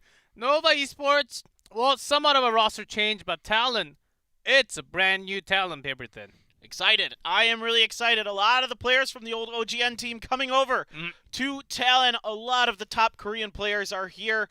Very excited to see what they can bring to the table. Worlds wasn't the best affair for them, but overall, I want to see what they could do. But against Nova, man, I don't. They're so good, dude. They're just so darn good. The Mount Everest of Clash Royale, and climbing up on top. It's not Even easy. if you have a helicopter or a jet plane, I think it will be hard to land on top. So, and just look at the roster: LC Up, Little Chen, B King, Aurora, and Aurora might be just surprising us as like the triple drafter in the game, because I think those three, B King, Little Chen, LC Up, That lineup is incredible, and you just bring those 3 players down for King of the Hill every single time, and I think you can find the match, at least a set win for that King of the Hill most of the time for Nova. What's crazy about this team is how versatile they are, how smart they are. Like, we've seen this with Little Chen. This guy predicts things all the times. He kind of just reads his opponents really, really well. What I like about LCOP is that he's when it comes to his deck construction, he will vary it. Towards the end of last year, he was favoring wall breakers and that kind of thing. But then at Worlds, we saw him do something crazy where he smashed a minor balloon deck together with like that tornado Yeah, he does that a lot. He does loves that to do that a lot, even during the regular season. He just throws off his opponent by having a surprise spell. Like, instead of Fireball, he would just have an Earthquake. And he brings it at the perfect time when there are buildings against his opponent. So I think what it is he does a lot of studies, exact studies against a specific opponent, and brings the right spell, brings the right exact card. Just editing so that you can actually snipe on the few cards that it's likely to be played by the opponent. So this guy surely knows it, even if it's basically the same archetype. When he goes against 3 different players, he will actually bring out different spells for each player. So that's how deep of an analysis he actually brings to the table. And on top, not on top, on the side, Talon, in terms of creativity and what they could challenge, I think they have a chance, but it will be tough because they have to go through that big roster. I mean, Line and One Crown are very, very strong players. But typically, you're going to see them play meta decks of some sort. Most of the time. And One Crown is known for really heavy deck players since 2017. A big golem player, as you can tell. And also, yeah, previously Dandelion, now Blizzard. Creativity. Royal Recruit before anyone else. Magic Archer before anyone else. But now, what does he play? Bowler? Bowler? Well, every once in a while, it has to work, you know. Every once in a while, we see it. Actually, there's that deck that floats around with Graveyard with Bowler. There's a few others, but the Bowler pool, yes.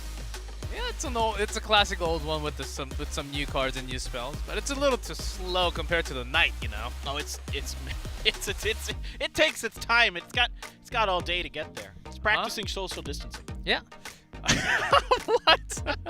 Yes, that's why it rolls the rock. Get away from me, bro. Oh, yes.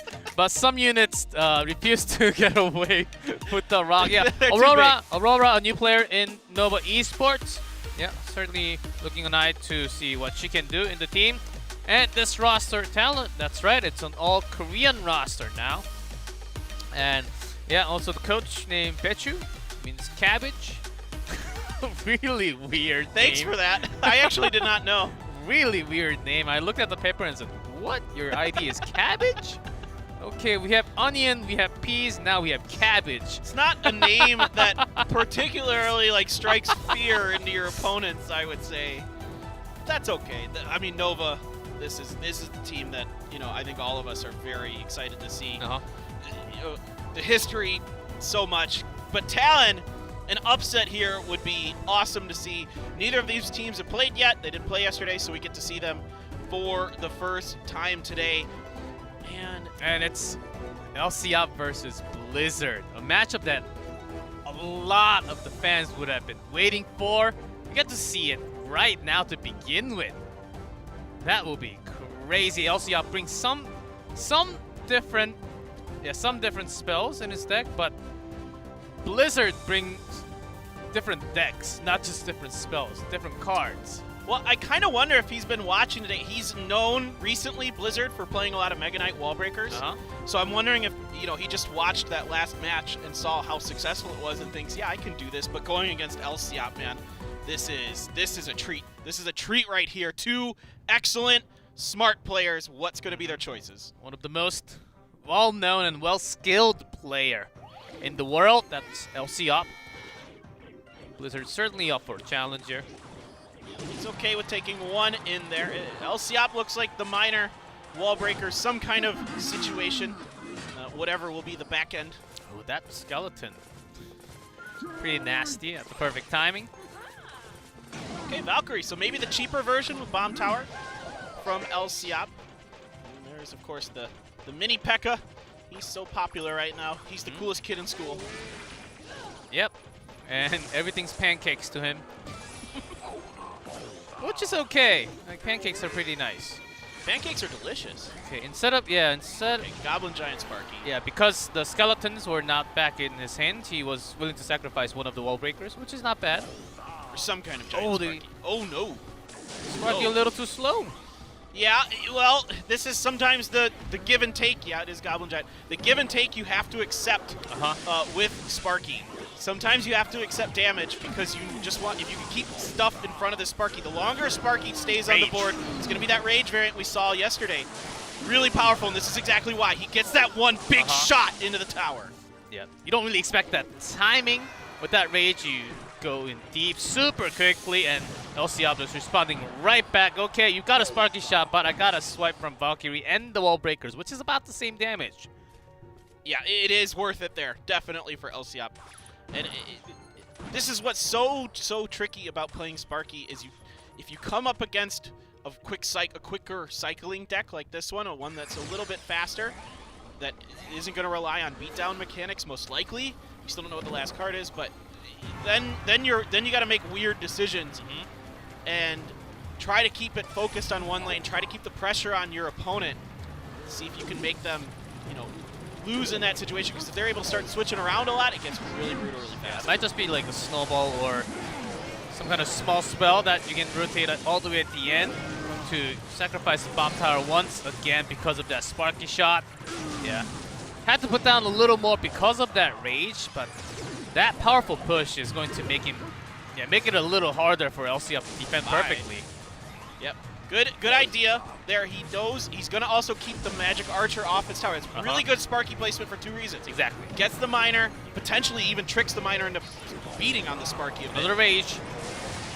Sparky with that skeleton by some time with the Valkyrie. Second shot eats it, but the Sparky goes down, so that's not too bad for LCF. No damage taken from this trade at all. And both players have really figured out each other's cycles very, very well. Neither has done any damage in about a minute. Sparky is perfectly placed once again to keep those Magic Archer shots off of his Princess Tower. The bats are down pretty quickly. Sparky taking a bit of damage. The Valkyries and the bats hammering on through. He does get his last shot off at least. That helps, but it's still not enough to break through the defenses of El Siap. Yeah, even the Miner that didn't really need to be there, but because of potential Rage anytime, yeah, El Siap is being super cautious just in case there is any type of crazy damage. So Blizzard actually taking this one a little slow. Okay, all I need is one big shot from the Sparky and I win the game. That's what you're looking for. You're trying to make the stars align. See if you can trick that Sparky. Ooh, good Miner timer. Gets him a little bit of extra damage in the back. It's not too bad at all. Do we have anything to deal with those bats? There's the zap. Could this be the opportunity? Sparky's going to help finish that off, but the Valkyrie is down. The Valkyrie takes a few more shots. Yeah, the reason why he couldn't really use, there was no good timing and any good unit to go use arrows against. It's basically minions or nothing. So that's why he was holding on to that forever. Even the mini P.E.K.K.A deleting that magic Archer at the bottom. So making it really hard. Blizzard saving the Rage. Okay, he's finally bringing that down. That was a really early Valkyrie placement there. So you have a very healthy Sparky. The other Valkyrie does come into the cycle. So he's able to get it down in time. Good job by El Siap there. I thought he might be in a bit of trouble, but no problem at all. Those wall breakers get through. Both of them actually go straight through. Mini P.E.K.K.A is still a little bit too slow with that first shot, and Sparky was having a long time charging up that shot. So finally, El Siap, it seemed like he was defending the entire... It seemed like he was defending for 20 minutes or so. Sometimes you just get stuck in that cycle against Sparky, and you just have to wait for that odd moment when the cycle just isn't quite right for the Sparky player. Because sometimes you get in a weird position where you've got nothing but the heavy cards. Like you've got like the Dark Prince, the Musketeer, the Gob Giant, and the Sparky all in your hand, and you don't have those quick cycle options that you need to deal with things properly. Blizzard does go down, and also pretty crazy how LCL was able to use those skeletons when the Dark Prince was right next to the Sparky. Okay, this is no time for Skeletons to be right next to Sparky. I'll put it right towards the center to eat that Sparky shot, so I have time for the Valkyrie to come down when there was no Dark Prince near the Sparky. Yeah, you can... 2 of the Skeletons eat the shot, and there's one more skeleton on the side. And he was placing them perfectly most of the time. So, really good shots. It's really hard for the Sparky player because, yes, like you mentioned earlier, that Valkyrie soaks up 1 shot. You need something else to get in front of your Sparky to buy you time to keep that Valkyrie off of it. And it's hard to do because you got to use the Dark Prince a lot. As you see, it's oftentimes behind the Sparky to deal with that miner. So there's nothing really. You try to put the Mini P.E.K.K.A. in front, but the Mini P.E.K.K.A. is actually pretty weak, and he's so fast, he's going off chasing other stuff, getting too far away from Sparky, and then the Valkyrie right in front of it again.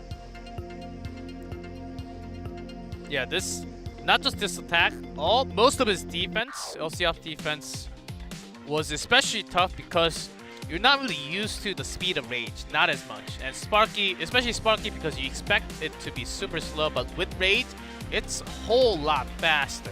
And you need to be dropping down your units a lot faster than normal, which could lead into a placement mistake oftentimes. But for LCF, that was not the case. So, I don't like pairing Rage with Sparky very much.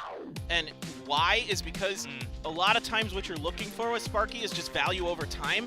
So the only time you should be using that Rage is when you're like 90% confident that Sparky's going to be able to get to the tower.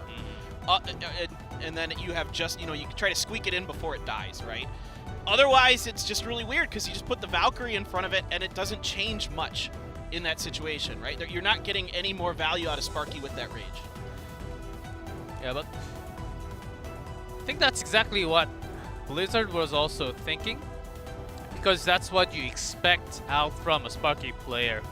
You get that, you don't really expect to hit onto the tower. You get that Sparky value by just using it defensively, or plus some more use by having 1 more shot, 2 more shot, or buying it as a mini tank and then like the minions actually doing the damage on top or so. So you have to use Sparky in a way so you get a lot more value from it, not just it hitting on its tower. It happens, but in competitive, as you basically saw, it doesn't really happen even with the Rage. It's hard. So I think that's exactly what Blizzard has thought. Okay, the opponent is not going to really expect it. Okay, there was a game yesterday, so I'm pretty sure he had a second thought about it.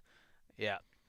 Yeah, it was just excellent defense by LCOP. I mean, just using those bomb towers incredibly well, placing them perfectly every time. The timing on the Valkyries were very, very good. One time I thought, he dropped that Valkyrie early. Well, that's because he was able to get it into cycle so quickly that he knew he could get away with it. Yeah, there was almost a time for the Sparky to actually connect to the tower, but Valkyrie just in time, Skeletons just in time. And there were some clutch Skeletons so that the Mini P.E.K.K.A. couldn't really go straight to the tower. It was always delayed by those Skeletons. I mean, does he have 10 fingers? They're one of the banes of Sparky. Well, that's exactly why Blizzard brought the Dark Prince to actually take care of those small units like the Goblin Gang, Goblins, or Spear Goblins, or Skeletons, or Guards, anything like that. Oh, pretty wild. Even though the final spell card it's either Snowball or Arrows in that case, most likely.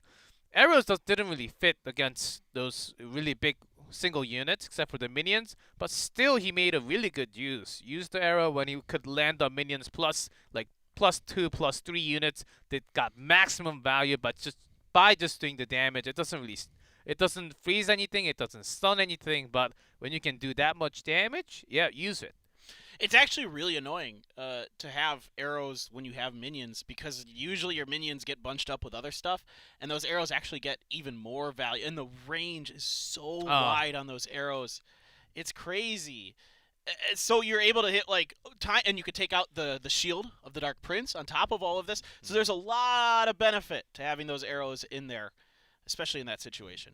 Yeah, that was a really good, super crystal clear play by LC up there. The defense, it seemed like it was almost impossible to switch from the defensive mode into an offense, but he has done it. Well, now we are over to 1 crown. What is he going to be bringing to the table this time around? I am excited. This guy, I remember when he first came into the competitive scene for Clash, he was very highly touted, and there was a run there early on where he was playing very well. Then he got moved over to 2v2 because he was really good at that too. He understood a lot of the golem push. That's why he also went with the 2v2. Eventually, golem went out of 2v2 a lot for a lot of the teams throughout the world. One Crown still had his place, and he actually result was pretty good, over 66% win rate for that 2v2 moment. Well, if you're a giant skeleton player, this might be your opportunity. One Crown does like to use that from time to time as well. So we could see some giant skeleton shenanigans. And he was also having giant skeleton with graveyard pair up at least once or more last year. Oh yeah. So that was really weird, but it actually worked pretty well. You can continue on doing. Right now is not the best time. You really want to have a little quicker of a cycle with the graveyard. That's why you use the knight instead of everything else. No bowler, no giant skeleton. But One Crown certainly can make it work.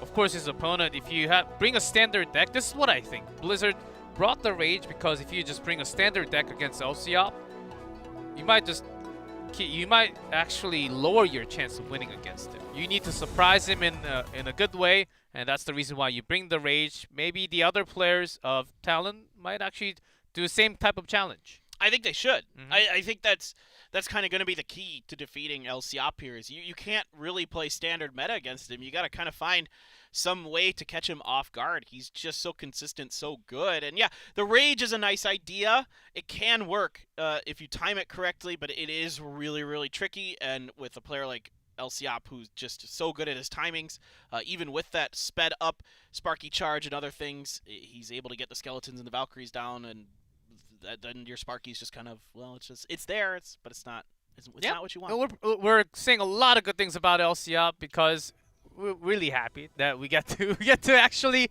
cast his games. That's awesome. We have him in the league with China, Asia being combined, or East now. But let's get down to the King of the Hill game number 2. Is One Crown on top this time. It's so exciting. This looks pretty familiar. I think we've seen that. That was better. Last time we saw that Magic Archer drop one of the wall breakers, actually got through the timing. Much better this time around. From LCOP, what is going to be different? Could be not much. Could be a lot wall breakers. And the miner from One Crown, so the wall breakers still. Ooh, the Hunter. Yeah, with the Hunter. We feel those huggies coming down from LCOP, very likely, along with that Ice Golem Hunter. As Simon would say, we might be cooking some bacon here in a minute. And there you go, right away.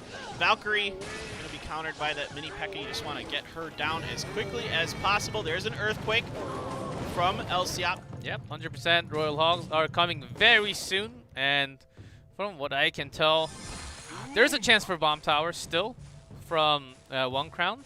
It might be the reason why he's keeping that card in his hand if he does. All right, well, it is a little weird having an Ice Wizard in there with this setup, so that's not the typical wall breaker setup you see. Kind of curious what One Crown's wrinkle could be. Maybe we're going to see something smashed together here, something weird, like a graveyard or something very bizarre. It'd be very, very strange with Miner. I don't think it's that, but I'm just spitballing. Yeah, I think he's just keeping the Bomb Tower along with it. Right. Sometimes it's just Ice Golem along with it from time to time. He just wants to provide that slow. One Crown knows it. One Crown knows he's coming with those hogs. Yep, just use the mini P.E.K.K.A. onto that Miner. Deals with him very, very nicely. Get one blast from that Ice Wizard. It isn't anything too significant there. This time you got to use the Valkyrie to defend. Good timing. Oh, that Magic Archer will get that angle. 2 shots into that Princess Tower. Yeah, great placement by LCOP. Great timing on that. Here we go. Counterattack coming. Even Skeletons. before the miners. I know. They were already there. Like, they were dropped before the miners started crawling through the ground. Okay, Magic Archer wanted to target the Valkyrie, but this time will not succeed with that Ice Wizard placement. Nicely done by One Crown. I am so interested what is these last 3 cards for one ground. Here come the Hoggies, finally. Okay, it is the bomb tower, what you would expect. But the for wall breakers sure. on the right do connect because of the Valkyrie blocking the Hunter's shot. So good trade for one crown. Okay, well, LCM actually took a good amount of hit there. All right, now Oh, we're the log missing the Hunter. Wanted to time that perfectly so it does the damage also. Let's load up for some more wall breakers. Just gonna spam them right at the bridge. You can just use the log. It's gonna help with that. Magic Archer might get some pierce. It gets 1. So has to use that tornado. Yeah, that was a smart placement by one crown having the Valkyrie just in case of next hogs coming through right after. But LCUp's gonna save it for a long, long time. And ways ahead, about 1,000 HP ahead for LCUp. Yeah, he's just throwing a log in. He's just trying to chip the tower down. He knows he's darn close to having it. Just needs the 1 more log. And that is everything said and done.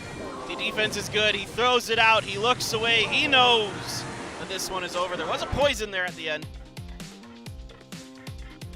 So, what else do we say about LCUp? I don't know. Can we keep praising him a little bit more? So he knows the cycle of his opponent 100%. So you need to be... So as an opponent against LCUp, you need to trick yourself and change your cycle so his predictions miss. Yeah. Which is really hard because you need to keep your cycle. That's what you get used to within the game. But he throws you off in the cycle, then it takes a whole another turn for you to go back into the cycle. Does that even make sense? It does. You're absolutely right. He's so good at understanding when and where to cut corners. You know, there's this idea that you can take a little bit of damage here and there, but you're going to, do more damage over time because of it. He's really good at that. He's really good at using the Magic Archers. As soon as those Valkyries goes down, he's like, boom, Magic Archer, because that Valkyrie will be forced into a position where my Magic Archer shots will cross into that Princess Tower. I'll get 1 or 2 shots off of it. You're forcing out a tornado or something weird to deal with it. It's really, really good stuff. Yeah, Magic Archer has been basically the key card that fits into so many decks right now. It's incredible. Yep, when that patch hits, better find a new card, guys. Yeah, It's gonna be a lot different. You can't do what he did. It's so good. Yeah, Magic Archer Hunter. needs to totally cross the bridge after the nerf. So it will be very, very different. And there you go. Yep, that's all he needed. He just needs the 2 spells. Plenty of firepower left. Good job there. Yep, that's 2 3 down. spells there for 1 crown. Yeah, that's It's a weird little deck. 2 down already. Yeah. If it was the Ice Golem, it could have just been Ice Golem skeletons and with a poison log. And because of the Ice Wizard, instead he brings the synergy with Tornado, which he didn't really get value out of. Because most of the damage actually came down from the Hunter, actually reaching the tower and doing 2 shots, and the Magic Archer. The Hogs only played once. Yeah. Well, I knew it was something really weird at the back end of this deck. And I see why. I think LCUp might have had a pretty good read that Tornado would be in here, and that's why he didn't play the Hogs. Yeah. Or the Bomb Tower, He too, didn't- of course. He knew Bomb Tower was Yeah, there. and he didn't want to activate the King Tower either. Exactly. So that was a great idea. Okay, this deck's pretty slow, and the units, the single units, I can make my Magic Archer work and win. So that's the reason why he only had to play that Hogs once. He played that to just check if he had the Bomb Tower or not to secure that. And after that moment, okay, I'll just seal that card. Smart. Really, really smart. The guy is so good at knowing, like I said, when to cut corners, right? When he can just say, I don't need to use this card anymore.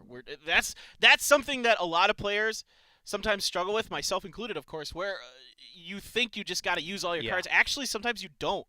Sometimes I play games where I don't even use Sparky, right? It's not worth it. You're not going to get anything out of it. So there's times when you could be like, my win condition, one of my win conditions isn't good enough. Right? In this case, the Royal Hogs, there's too much counter to it, so I'm just going to play really good defense and get a little bit of damage in other ways. Yep. Incredible plays. I mean, if we can all play like that, we'll all be pros, but that's the reason why This guy's name's LCOP, but one of the most popular player in the world. Yeah, that's Nova Esports. Prepare. I think they're gonna be in the top 4 in the playoff. Very, very, very, very likely. You would expect that. Yeah, maybe getting that first place prize after watching just few games of LCOP, and there's also Peking and Little Chen. These guys can certainly put out something different than LCOP, but about as good. No doubt. I don't know what else to say. They're just so good, man. They're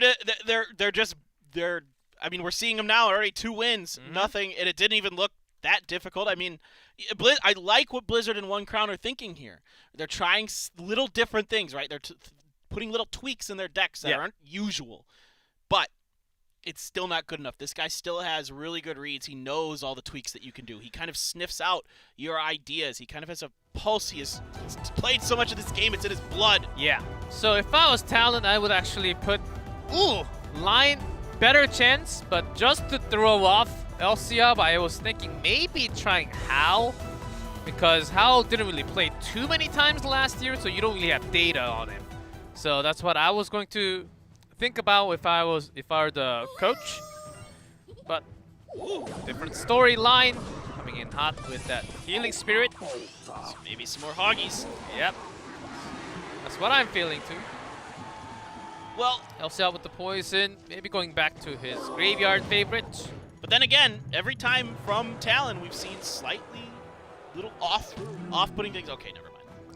I was trying to hope. I was trying to hype it up, but there is no hype to be had. Healing spirits, there are a few others. Certainly a few others. Okay, that tornado. Grab the hog with the lower HP, so did not activate the King Tower. Well, okay. Good start here for Line. He's done damage. They're about even in Elixir.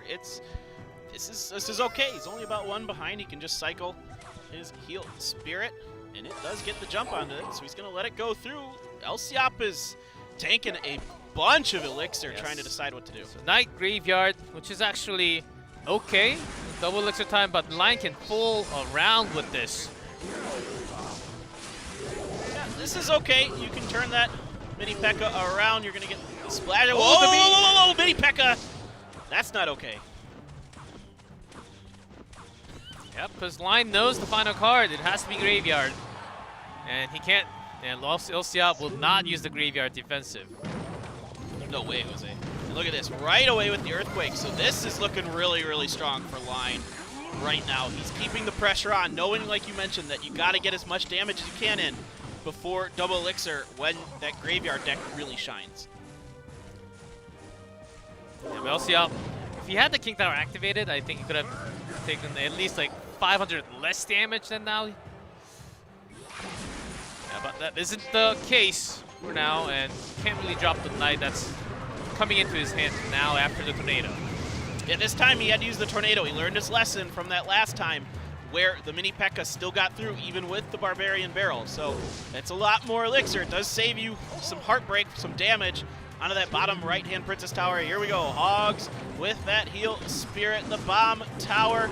The Heal Spirit does jump on through, so those Hoggies are still healthy, but there's enough defense available. Yeah, this time not as much because the Earthquake was used right before this moment, so that's the reason why Bankar was able to do so much more damage. Now, finally getting his units across the bridge, and defensive poison all the way, hitting that Magic Archer also. But the counter push might be a little stronger. He has to use the tornado. Good distraction by Line to keep that Knight towards the bridge. But that's it. That's it. That went fast. Or did we lose something here? No, that's it. That's it. Lion took it, and LCOP drops. I was really confused there, G-Clef. Yeah, the network does have some things with it. I think that's exactly what it is. Yeah. This comes back alive from town. That's why we have Graveyard all the time. It just comes back alive from dead. Well, anyway. Yeah, that was weird. That's that's okay. That's it, and Line takes a good advantage by knowing that the final card is Graveyard, and LCOP does drop by having a a very hard counter deck against him. Yeah, if he had the King Tower activated, I think he could have saved some more time and had some more chances to have his offensive Graveyard at least a few more times. But still, Line was actually having a pretty good placement of the Magic Archer. Good timing with that Ice Golem and the Mini P.E.K.K.A. He knew exactly when to push through with that Earthquake. He was having some predictive Earthquakes just by itself. LCOP didn't really fall for that, but by the time it was already down to like 600 or less HP, that was game over. Yeah, it was really, really nicely done by Line. He read that situation so well. The bomb tower being basically used all the time by LCOP, so he brings the hard counter, the Earthquake with it, and he's going to get the win because of it. I was going to compliment Line at the end of that, and then I was kind of distracted there at the end, but he did a really good job keeping the Knight busy at the top of the bridge so it doesn't get locked onto by the Princess Tower. So then the Princess Tower is available to shoot the skeletons that come up from the graveyard. That's where I was going with that point. Yeah, Magic Archer, LCOP did a great job by having that poison, catching the Magic Archer, plus some damage. But you really want to, yeah, you do want to save a lot of your HP before this happens. And the good placement of that Mini P.E.K.K.A. chopping through the Knight and the Ice Wizard. And what else did he have? He couldn't have done anything better. I mean, the Earthquake came down anyhow. It was going, even if the bomb tower was there, Earthquake is there. You can't really change too much at that point. No, it was the timing was just right. Line knew as soon as LCOP went for the win, he could just counter push, and there wasn't going to be enough elixir available to set up any kind of defense. And like you mentioned, you just throw that Earthquake down because the bomb tower is the only hope, really. Even with a tornado, it's not going to be enough. I think with a somewhat of a better hand for LCOP, if he could have paired up Baby Dragon with the tornado a little earlier so that he didn't get the initial hit from the Mini P.E.K.K.A. That could have been a big save so that he could maybe have few more graveyard chances to end the game for himself. But Line knew that, and he just had the big push with that Ice Golem to begin with. It was well done, just trying to test what your opponent had at the starting end. Sometimes you fail, sometimes you get more. Yeah, you gotta risk it all. Absolutely, especially against this team when you already went down 2-0. Up next is going to be B-King. So they're saving maybe Little Chen for last. We don't know. Maybe Aurora. Maybe Aurora. Likely Little Chen. I'm feeling it. Yeah, I mean, it seems like most of the time you're going to go with your veterans right now just to start things out. Feel out the season, feel out what the teams are doing, get a read for how things are going. We'll see. But B-King, of course, I mean, this whole team is just stacked. I mean, what if Line, 3-0s? I'm okay with that. I would love that. That would be the biggest upset in day number 2. I mean, until day number 2. I think that's the biggest upset. That would be the biggest upset in this tournament so far. Yeah, so far Nova, to go down against Talon. Yeah, Talon. Yeah, with this pickup, I think it does have they do have potential. They do have real potential, especially when it comes to creativity and triple draft and 1v1. They can surprise a lot of. They can be the dark horse of the league, I think. Yes. But they're at a power compared to the power level of a few other teams like Ponos, Fob, Nova, and TTG. They might be a little bit lower in average. I think if they really rise on top with the average power level, then we can seriously talk about competing on top. I think that's where Talon need to show today. Starting with Line, okay, he got LCOP in trouble with having a very counter deck just like that. Maybe he can show some maybe up to 2-1, maybe up to 3. I like the foundation here for Talon. The ideas are there. You're trying to throw curveballs at LCOP. You're trying to keep him off balance. You're making little tweaks to your deck that are a little unusual. Then Line comes in, just gets a good read on what he's doing. Bops him out that way. Now Line's got to come up with something of his own. Is he going to stick with the Royal Hogs? Is he going to go for something different himself? He's a player who we've seen used to really like Mortar and other things, so will he fall back on that? I don't think so. Mortar's just kind of not what it used to be, unfortunately. I loved watching players do that deck, but these days... I haven't seen Mortar the cycle hasn't really been appearing at all. No. I see somewhat of a traditional expo, somewhat of an ice bow, somewhat of a Tesla bow. And on top of a ladder and Yes. some Grand Challenge. Yeah, I But still see it in other than Grand Challenge, Expo, not too many. Yeah, not too many No. motors. Makes me a little sad, but it is what it is. So other than that, though, I mean, you see here, Lion is a smart player. He comes with the right ideas. He's very well, mechanically he's very skilled. He understands the rotations. So he could 3-0 it here. He could just take it for talent. It would make me very, very hyped. Yeah, previously when there were lots of hogs, he would actually go for the counter with the Ram Rider, have some bridge spam style of a deck prepared, which is actually not crazy bad right now, but it stands in a worse position than before for the bridge spam. It is possible with the bandit and everything, it is okay, but with this many tornadoes and the counter spells against the Ram, I have a second thought about choosing that deck. Absolutely. It's such a give and take, and with so many different cards and decks available, it's so fascinating to watch how these players attack these problems that they're given. It's like, we used to say it's like kind of like rock, paper, scissors.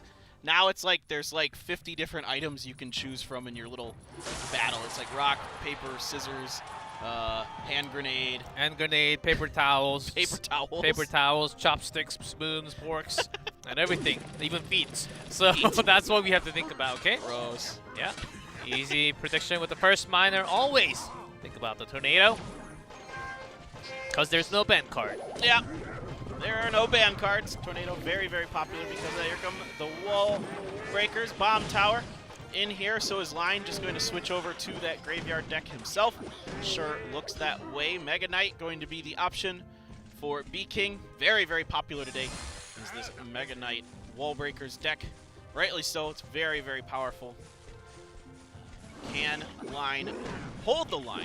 Yeah, depends on what the long range from B-King is. Musketeer still not bad against those skeletons, so as long as he's positioning those bats and musketeers away from a single likely to be graveyard poison from line, I think it might be okay. Counterattack with the minor bats, not bad. Even having goblins, okay. That's fine. They're fast enough, they get in there and pretty much deal with most of those skeletons. Fast units are really good, especially fast attacking units. Lumberjack, Dark Goblin are pretty effective at dealing with skeletons. Counter to what most people kind of think of when you want to deal with a graveyard, like a Valkyrie or an Ice Golem, something that has a lot of hit points and can just kind of soak up those skeletons long enough for your Princess Tower to do the damage for you. Yeah, goblins can cycle pretty quickly along with that, so not bad line. Just wants to cycle that poison. Yeah, to pair it up with his next graveyard if that's incoming soon enough. Well, that Musketeer is doing a lot of work. He's going to have to use that Tornado to finish her off and the Mini P.E.K.K.A. That was a nice little push, countering right away on the right-hand side. Barb Barrel comes through. That's enough to eliminate those wall breakers. And now the Goblins on the right, and then you get the Miner on the top left with the Baby Dragon on top of it. That's not an ideal counter to it, but he might be setting up. He's just going to use that poison right out the gate to get that Musketeer.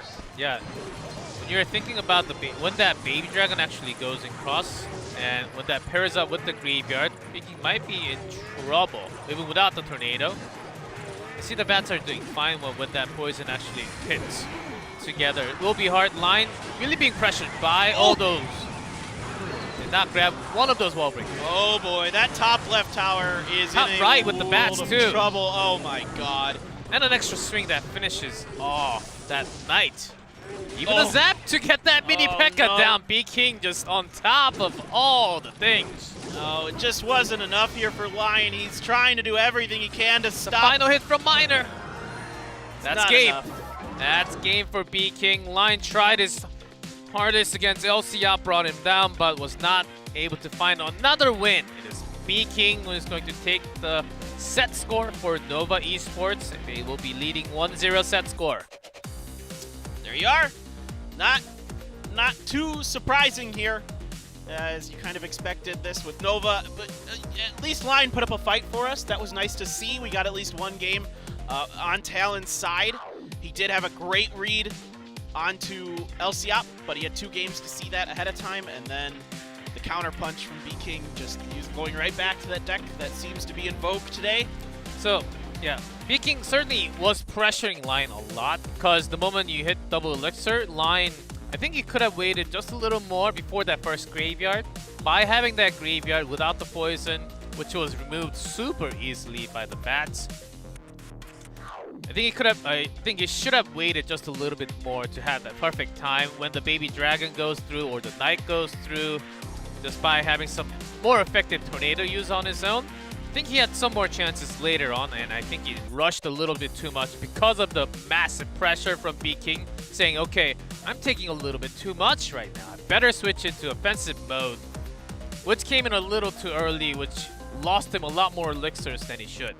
Yeah, and he was using his poisons on the musketeers a lot to get rid of them. Yeah, which is, you know, it's not as effective with this deck. It's not. You've got to use those poisons defensively. Because, like, the bats, boom, that's all you really need, and a mini P.E.K.K.A to soak up just a little bit of damage just in case. More than enough, then you can build up these huge pushes. Yeah, the tornado's there, but then the bats on the right, the miner on the left. You and I were both looking at the opposite towers. It really felt like Line had a plan on one side, and then he suddenly in the middle switched towards the other. So he split his own attack in one pattern of his own strategy. Because he knew that, okay, this is not gonna work. I better put my graveyard on the other side, which B-King knew exactly was coming, and he had all the right cards to actually counter against it. So yeah, it was a difficult situation for Line anyhow, but he tried. Yeah, the poison had just been used too. So Line, I don't think was ever able to pair up the poison with the graveyard in that game. No, if not I'm in that mistaken. game. Yeah, and that's basically a recipe for disaster with that deck. They have to go together. You have to prevent those bats and other things from being able to chew through your skeletons, or else they're not getting there. It's that simple, you know. Yeah, those combinations, whatever you cook, it comes out black. So, yeah. You burned it to a crisp. That's usually what happens to me, but when my deck comes in together, so I just oftentimes go to all the deck sites, and then it's pretty easy now. It used to be pretty hard. Okay, look at one card each. Now those links, man. You just copy straight into the game. Goes into my deck. Those are 1, nice. 2, 3, 4 for challenges. 1v1, 2v2. You name it, man. It's so convenient. One of the best tools that Clash Royale put in. That was a really smart idea. I mean, just really simplifying your life, because it's not that big of a deal to go through it and like put your cards. Yeah, before I was like, manually into the one. deck. Yeah. Okay, here we go. What do you Next sort? card. Wait. Here's an important question. Buy elixir Okay, good. Me too. all the time. All right. That's this question that determines what kind of person you are. Now I'm wondering. No. Yeah, It was always buy elixir for me. Yeah. I don't know. Who else? I think there's like I know what are some the of other the, options? I know some of my friends actually go for highest level cards. Well, I suppose I can see that. Yeah, because you end up picking highest level cards a lot more often. But yeah, No, buy elixir. yeah, buy elixir. Buy elixir. And That's I the right way. I have a lot of level 13. So except I'm for getting there. except for some of the legendaries, I'm almost there. I have a couple legendaries out to 13. Still working on a few, but I know most of my comments. I know your first one was Sparky. I don't even have to look at your face. Yeah, it was. No, yep, it was. Mine was Well, 'cause Miner. nobody and then wanted what it. happened to Miner? Well, they put in trading. Nobody know. wanted Sparky. I know, I was so I'm trading like, all day. give me all the I Sparkies, think guys. Cool. My Sparky is not even 12. I think it's 11. Most of my Maybe 10. of my legendaries are at 11. I have Log and Ewiz up there, so. Oh, I'm a good person. My E-barbs are still at 11. Well, I can upgrade. that makes you a good person. That's a good morally person. virtuous thing Yes, I'm a great person. to keep E-barbs in the gutter where they belong. Yeah, to save my gold from.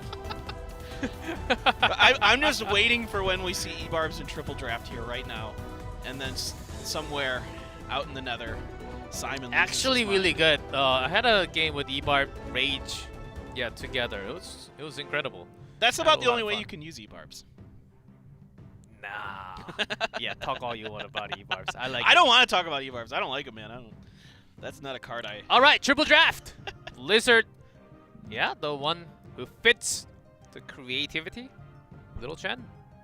Yeah, this makes a lot of sense to me for Talon to bring him in as Yes. a triple draft guy. This is the guy who can really think on his feet very well.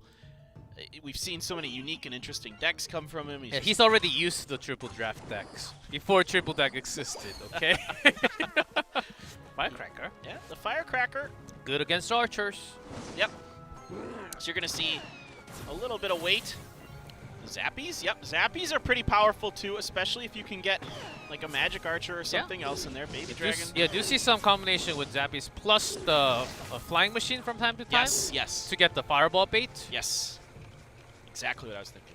Yeah, because it's anti-air and cheap anti-air, and you can actually have that combination in triple draft. Well, I'm just waiting it out now. One guard's going to get a couple pokes in. And that's about it so far, as they're both going to leak some more Elixir. Neither of them revealing any of their win condition, win conditions. or tank support, or big small spell even.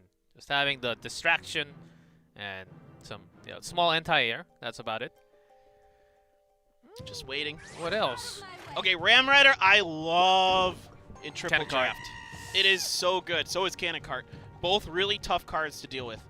There's good counters, but it's hard to have like an amazing counter to either one of them. But the Cannon Cart is very, very good against the Ram Rider. Yeah, Cannon Cart still isn't. Oh, there is the win condition. For Little Chen, it is the balloon all the way to the right, so it goes straight directly into the tower. No spell yet, so Tornado is what I'm thinking for Blizzard. Yep, you were right, 100%. He's going to be able to activate his King Tower. It did get one drop, though. Yeah. So that's, it's painful. Yeah, you had to go through that Of because course. Balloon was all the way to the side. But he's okay. Here we go. Sparky, very, very popular. Which, it should be. It offers a lot of matchup issues. Now, there is Zap. Guards are pretty effective against it. If you're desperate, you can use Cannon Cart. But there's plenty of defense available here for Little Chen. Yes. And still a big spell left for Little Chen. Oh, that's a charge in from the Ram. So good attack from Blizzard. And the Firecracker's backed off just far enough. Here we go, I have Balloon. a feeling something like a freeze is going to come out with this balloon. Like, freeze is an option. There was a chance for a fireball and he didn't use it. That could be, man. Freeze does reset Sparky's charge. And if it was Rocket, he would have used it against the Sparky already. Yes. You might be right, dude. That's a good thought. All right, here comes this Ram Rider. Nope, Ooh, no charge there. No shot. Okay, Fireball. It's the standard. We were hoping maybe we get something a little unique. Baby Dragon, another card that gives Sparky fits. Yeah, I think Blizzard. Yeah, put the Sparky to take the damage from Baby Dragon, but also just in case if there was like a rocket or something. I think that was the right timing. Well, I'm not so sure about that Tornado. Yeah. I don't. Well, Blizzard, he had a lot of full elixir. elixir yeah. anyway? Okay, well then He had fine. a lot of elixirs to just burn through. Okay, then fine, whatever. Well, the Ram Riders, this might be the timing for another balloon, potentially? Maybe? Little Chen's thinking about it, but Tornado was it's just coming back to his hand. You're right, Tornado's going to be back, so he can't really do much with it. Now he can just spell it down, right? He can just play defense. And there's the balloon. The balloon's not going to make it this time. Is the death damage going to get onto...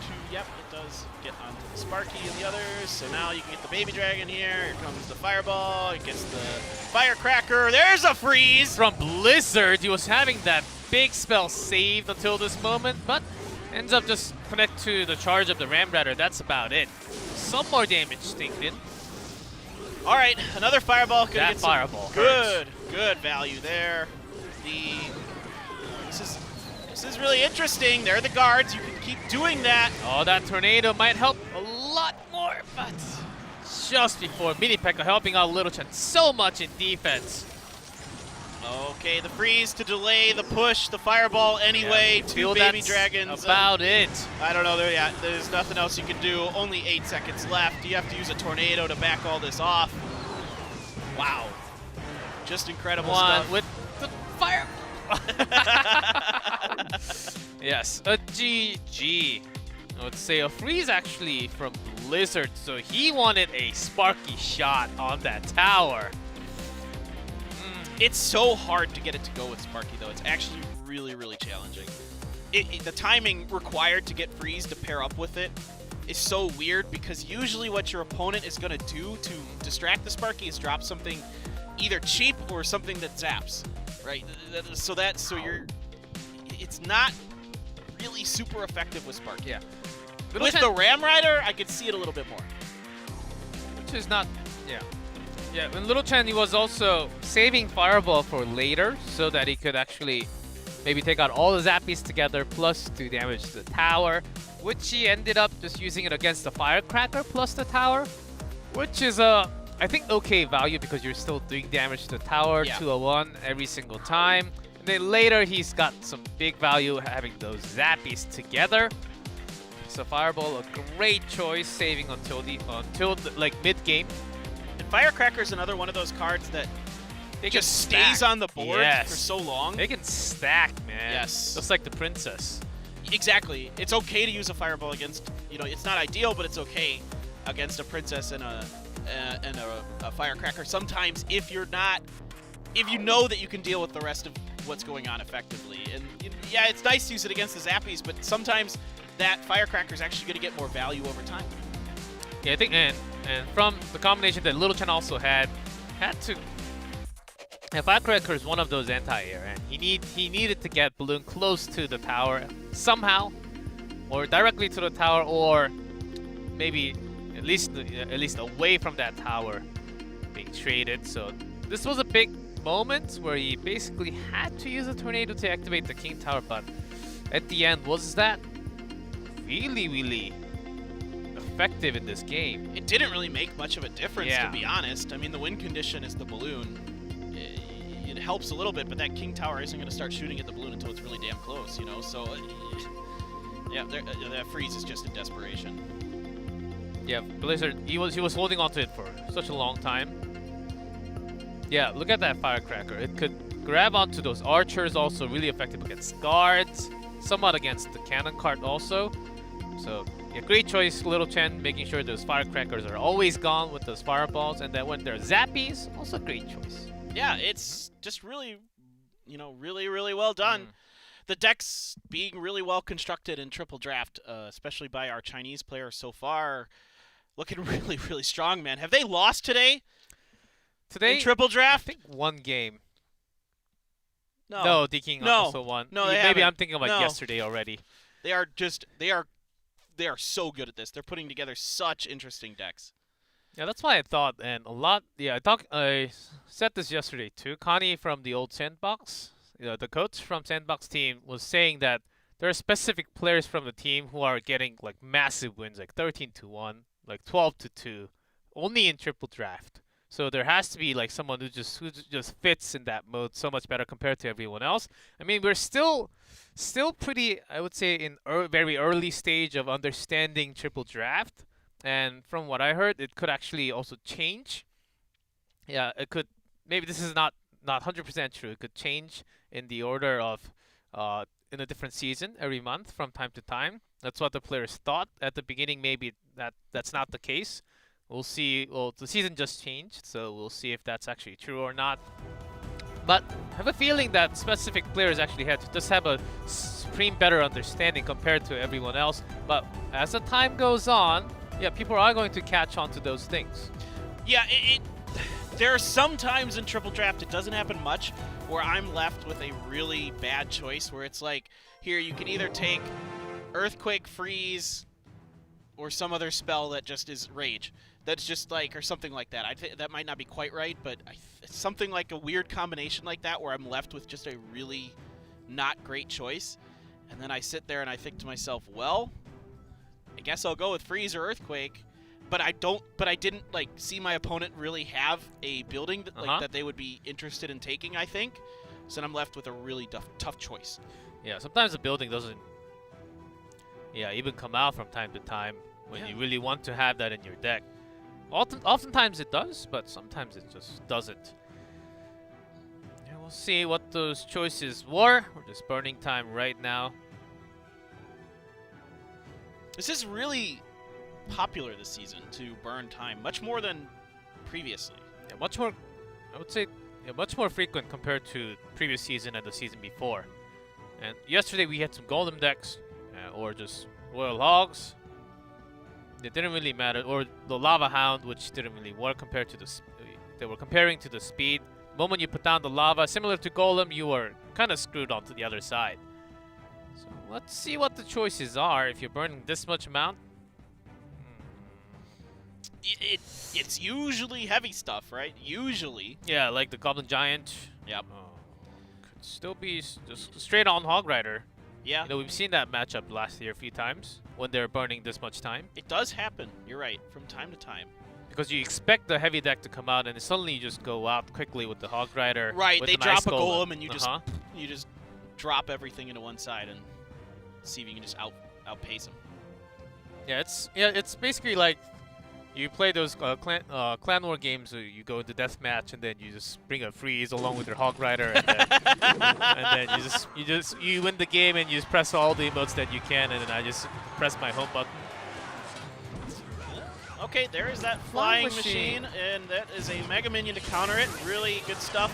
Trying to save the flying machine if he can. Yeah, because the E-Wiz is closer. So Mega Minion barely surviving. Expo in condition for Blizzard. He with the hut. A miner to save the day before he reaches the tower. Wow. Let's see if Blizzard can handle the card that he made famous, the Royal Recruits. He does have the Prince. With a little bit of zappies again. This is a disastrous situation for Blizzard. The Recruits are actually heavy counter against the Expo, and also he has Prince himself. With that amount of shield and body together against those two cards, will be tough. But what are the other cards for Little Chen? You have to see the small spell and the big spell. If he has something like the poison, then Blizzard is in deep trouble. I mean, Blizzard went with all the cards that he should. Picked a lot of cards that are really hard to counter. It's just, there is just too much for him to deal with. He has to use a lightning there, and it's okay.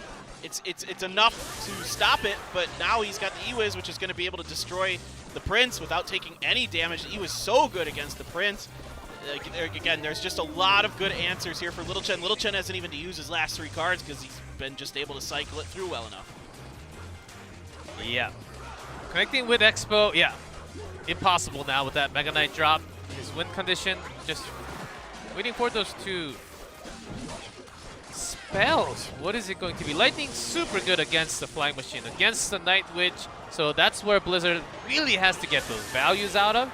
Meanwhile, top left taking a bunch of damage from those Recruits. A little too much. He has no answer. He's trying to get something going over here on the right, but both Princess Towers. Bandit does get his dash. Yeah, that's 320. Going into that tower. That's at least some. That is the first damage. First any type of damage being done from Blizzard to Little Chen. Expo defensive. I think this is exactly what he needed to have maybe 30 seconds before. And then switch into an offensive mode with that bar putt taking a lot of time. It's just so hard. And there's the Fireball, of course, which is the favored card. It is so good, especially when you can take it and you have the Flying Machine. Your opponent has nothing. Only 30 seconds at Blizzard. He can't go straight into. There's nothing straight other than lightning that he can actually do the damage to the tower. So Little Chen, as long as he pushes the Flying Machine connected to that top right, this is all she wrote. Little Chen's even taken the headphones off. He knows it's over. And that's game and match for Nova Esports. Total game score, including King of the Hill, 5-1. So certainly a big day for China, having big 2 set wins against the Korean teams today. That seems in triple draft, King of the Hill certainly on top of the other region for today. They didn't lose triple draft. I mean, now you go back, if you're the other teams, you start watching what these Chinese teams are doing, because they have triple draft on lockdown. They are absolutely all over it. You guys got to start working with it. Yeah, Blizzard also got somewhat unlucky. Yes. Expo, and you're against Mega Knight. You're against Recruits. Yeah. Against Flying Machine, and he didn't have a Fireball. And then Little Chen had Fireball when you have Zappies. So talk about one of the worst situation possible for your own triple draft. Well, it was a hard game, extremely hard game. Even if Blizzard had like a Dark Prince instead of Prince, that was going to be still hard. And what's even more weird is like to put a little salt in the wound here for Blizzard, he doesn't have any AoE anti-air except Zap. And lightning. But that's not AoE. Yeah. Oh yeah. Well, it's only So 3 the targets. bats from the Night Witch is what I'm getting at. He just doesn't have great answers for that. Yeah, the Zappies help, but it's like, look at all these bats doing tons of damage. He has to use a Zap. He misses a couple of those bats inside of it, and then it's just devastating. Big spell. Other than lightning, what were the other two? Like rocket, earthquake? Like be. either the fireball or the poison was still going to be okay, or fireball actually pairs up really well with the Expo most of the time, which is why it's in the deck a lot.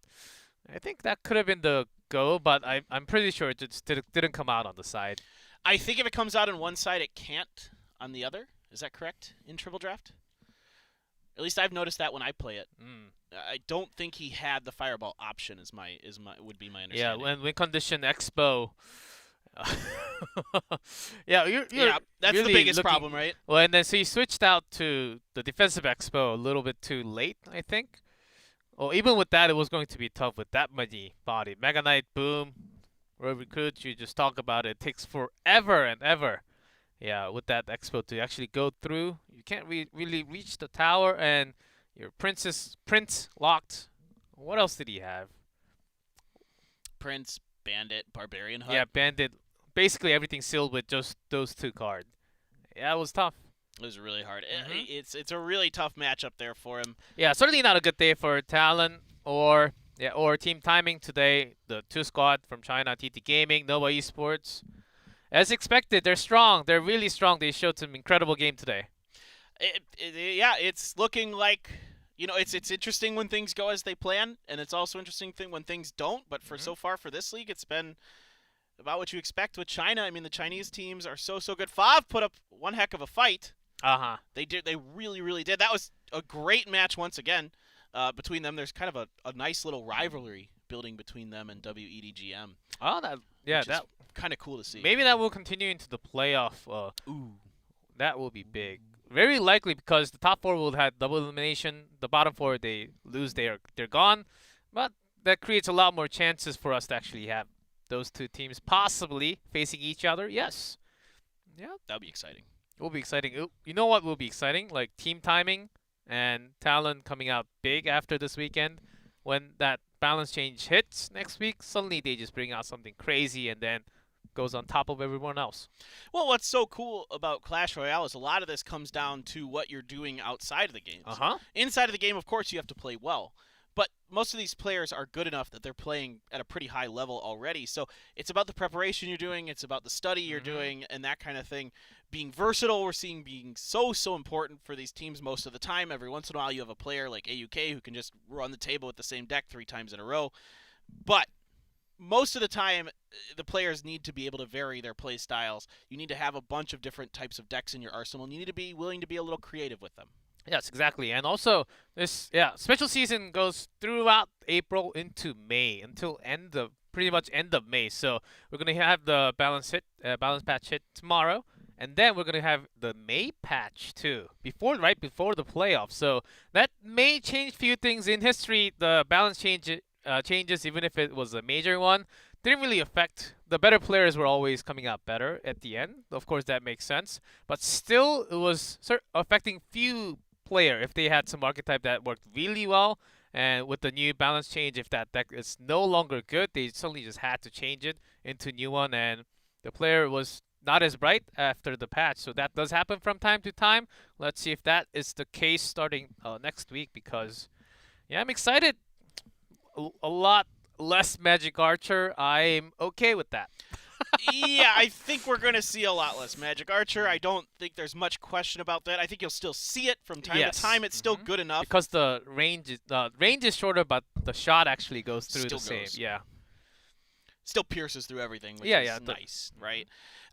It's really fun to watch how they adapt. I mean, and then you see all these new wild decks. You have to pay so much attention to what's going on on the challenge ladder and all these other things, because that's where you really start to see the play develop. Yeah, no, that's been exciting first 2 days of Clash Royale League East, but that's going to be it for us for day number 2. Get excited, it is Season 10, and the balance patch will be hitting, and we'll be back next week for more Clash Royale action. Thanks for watching.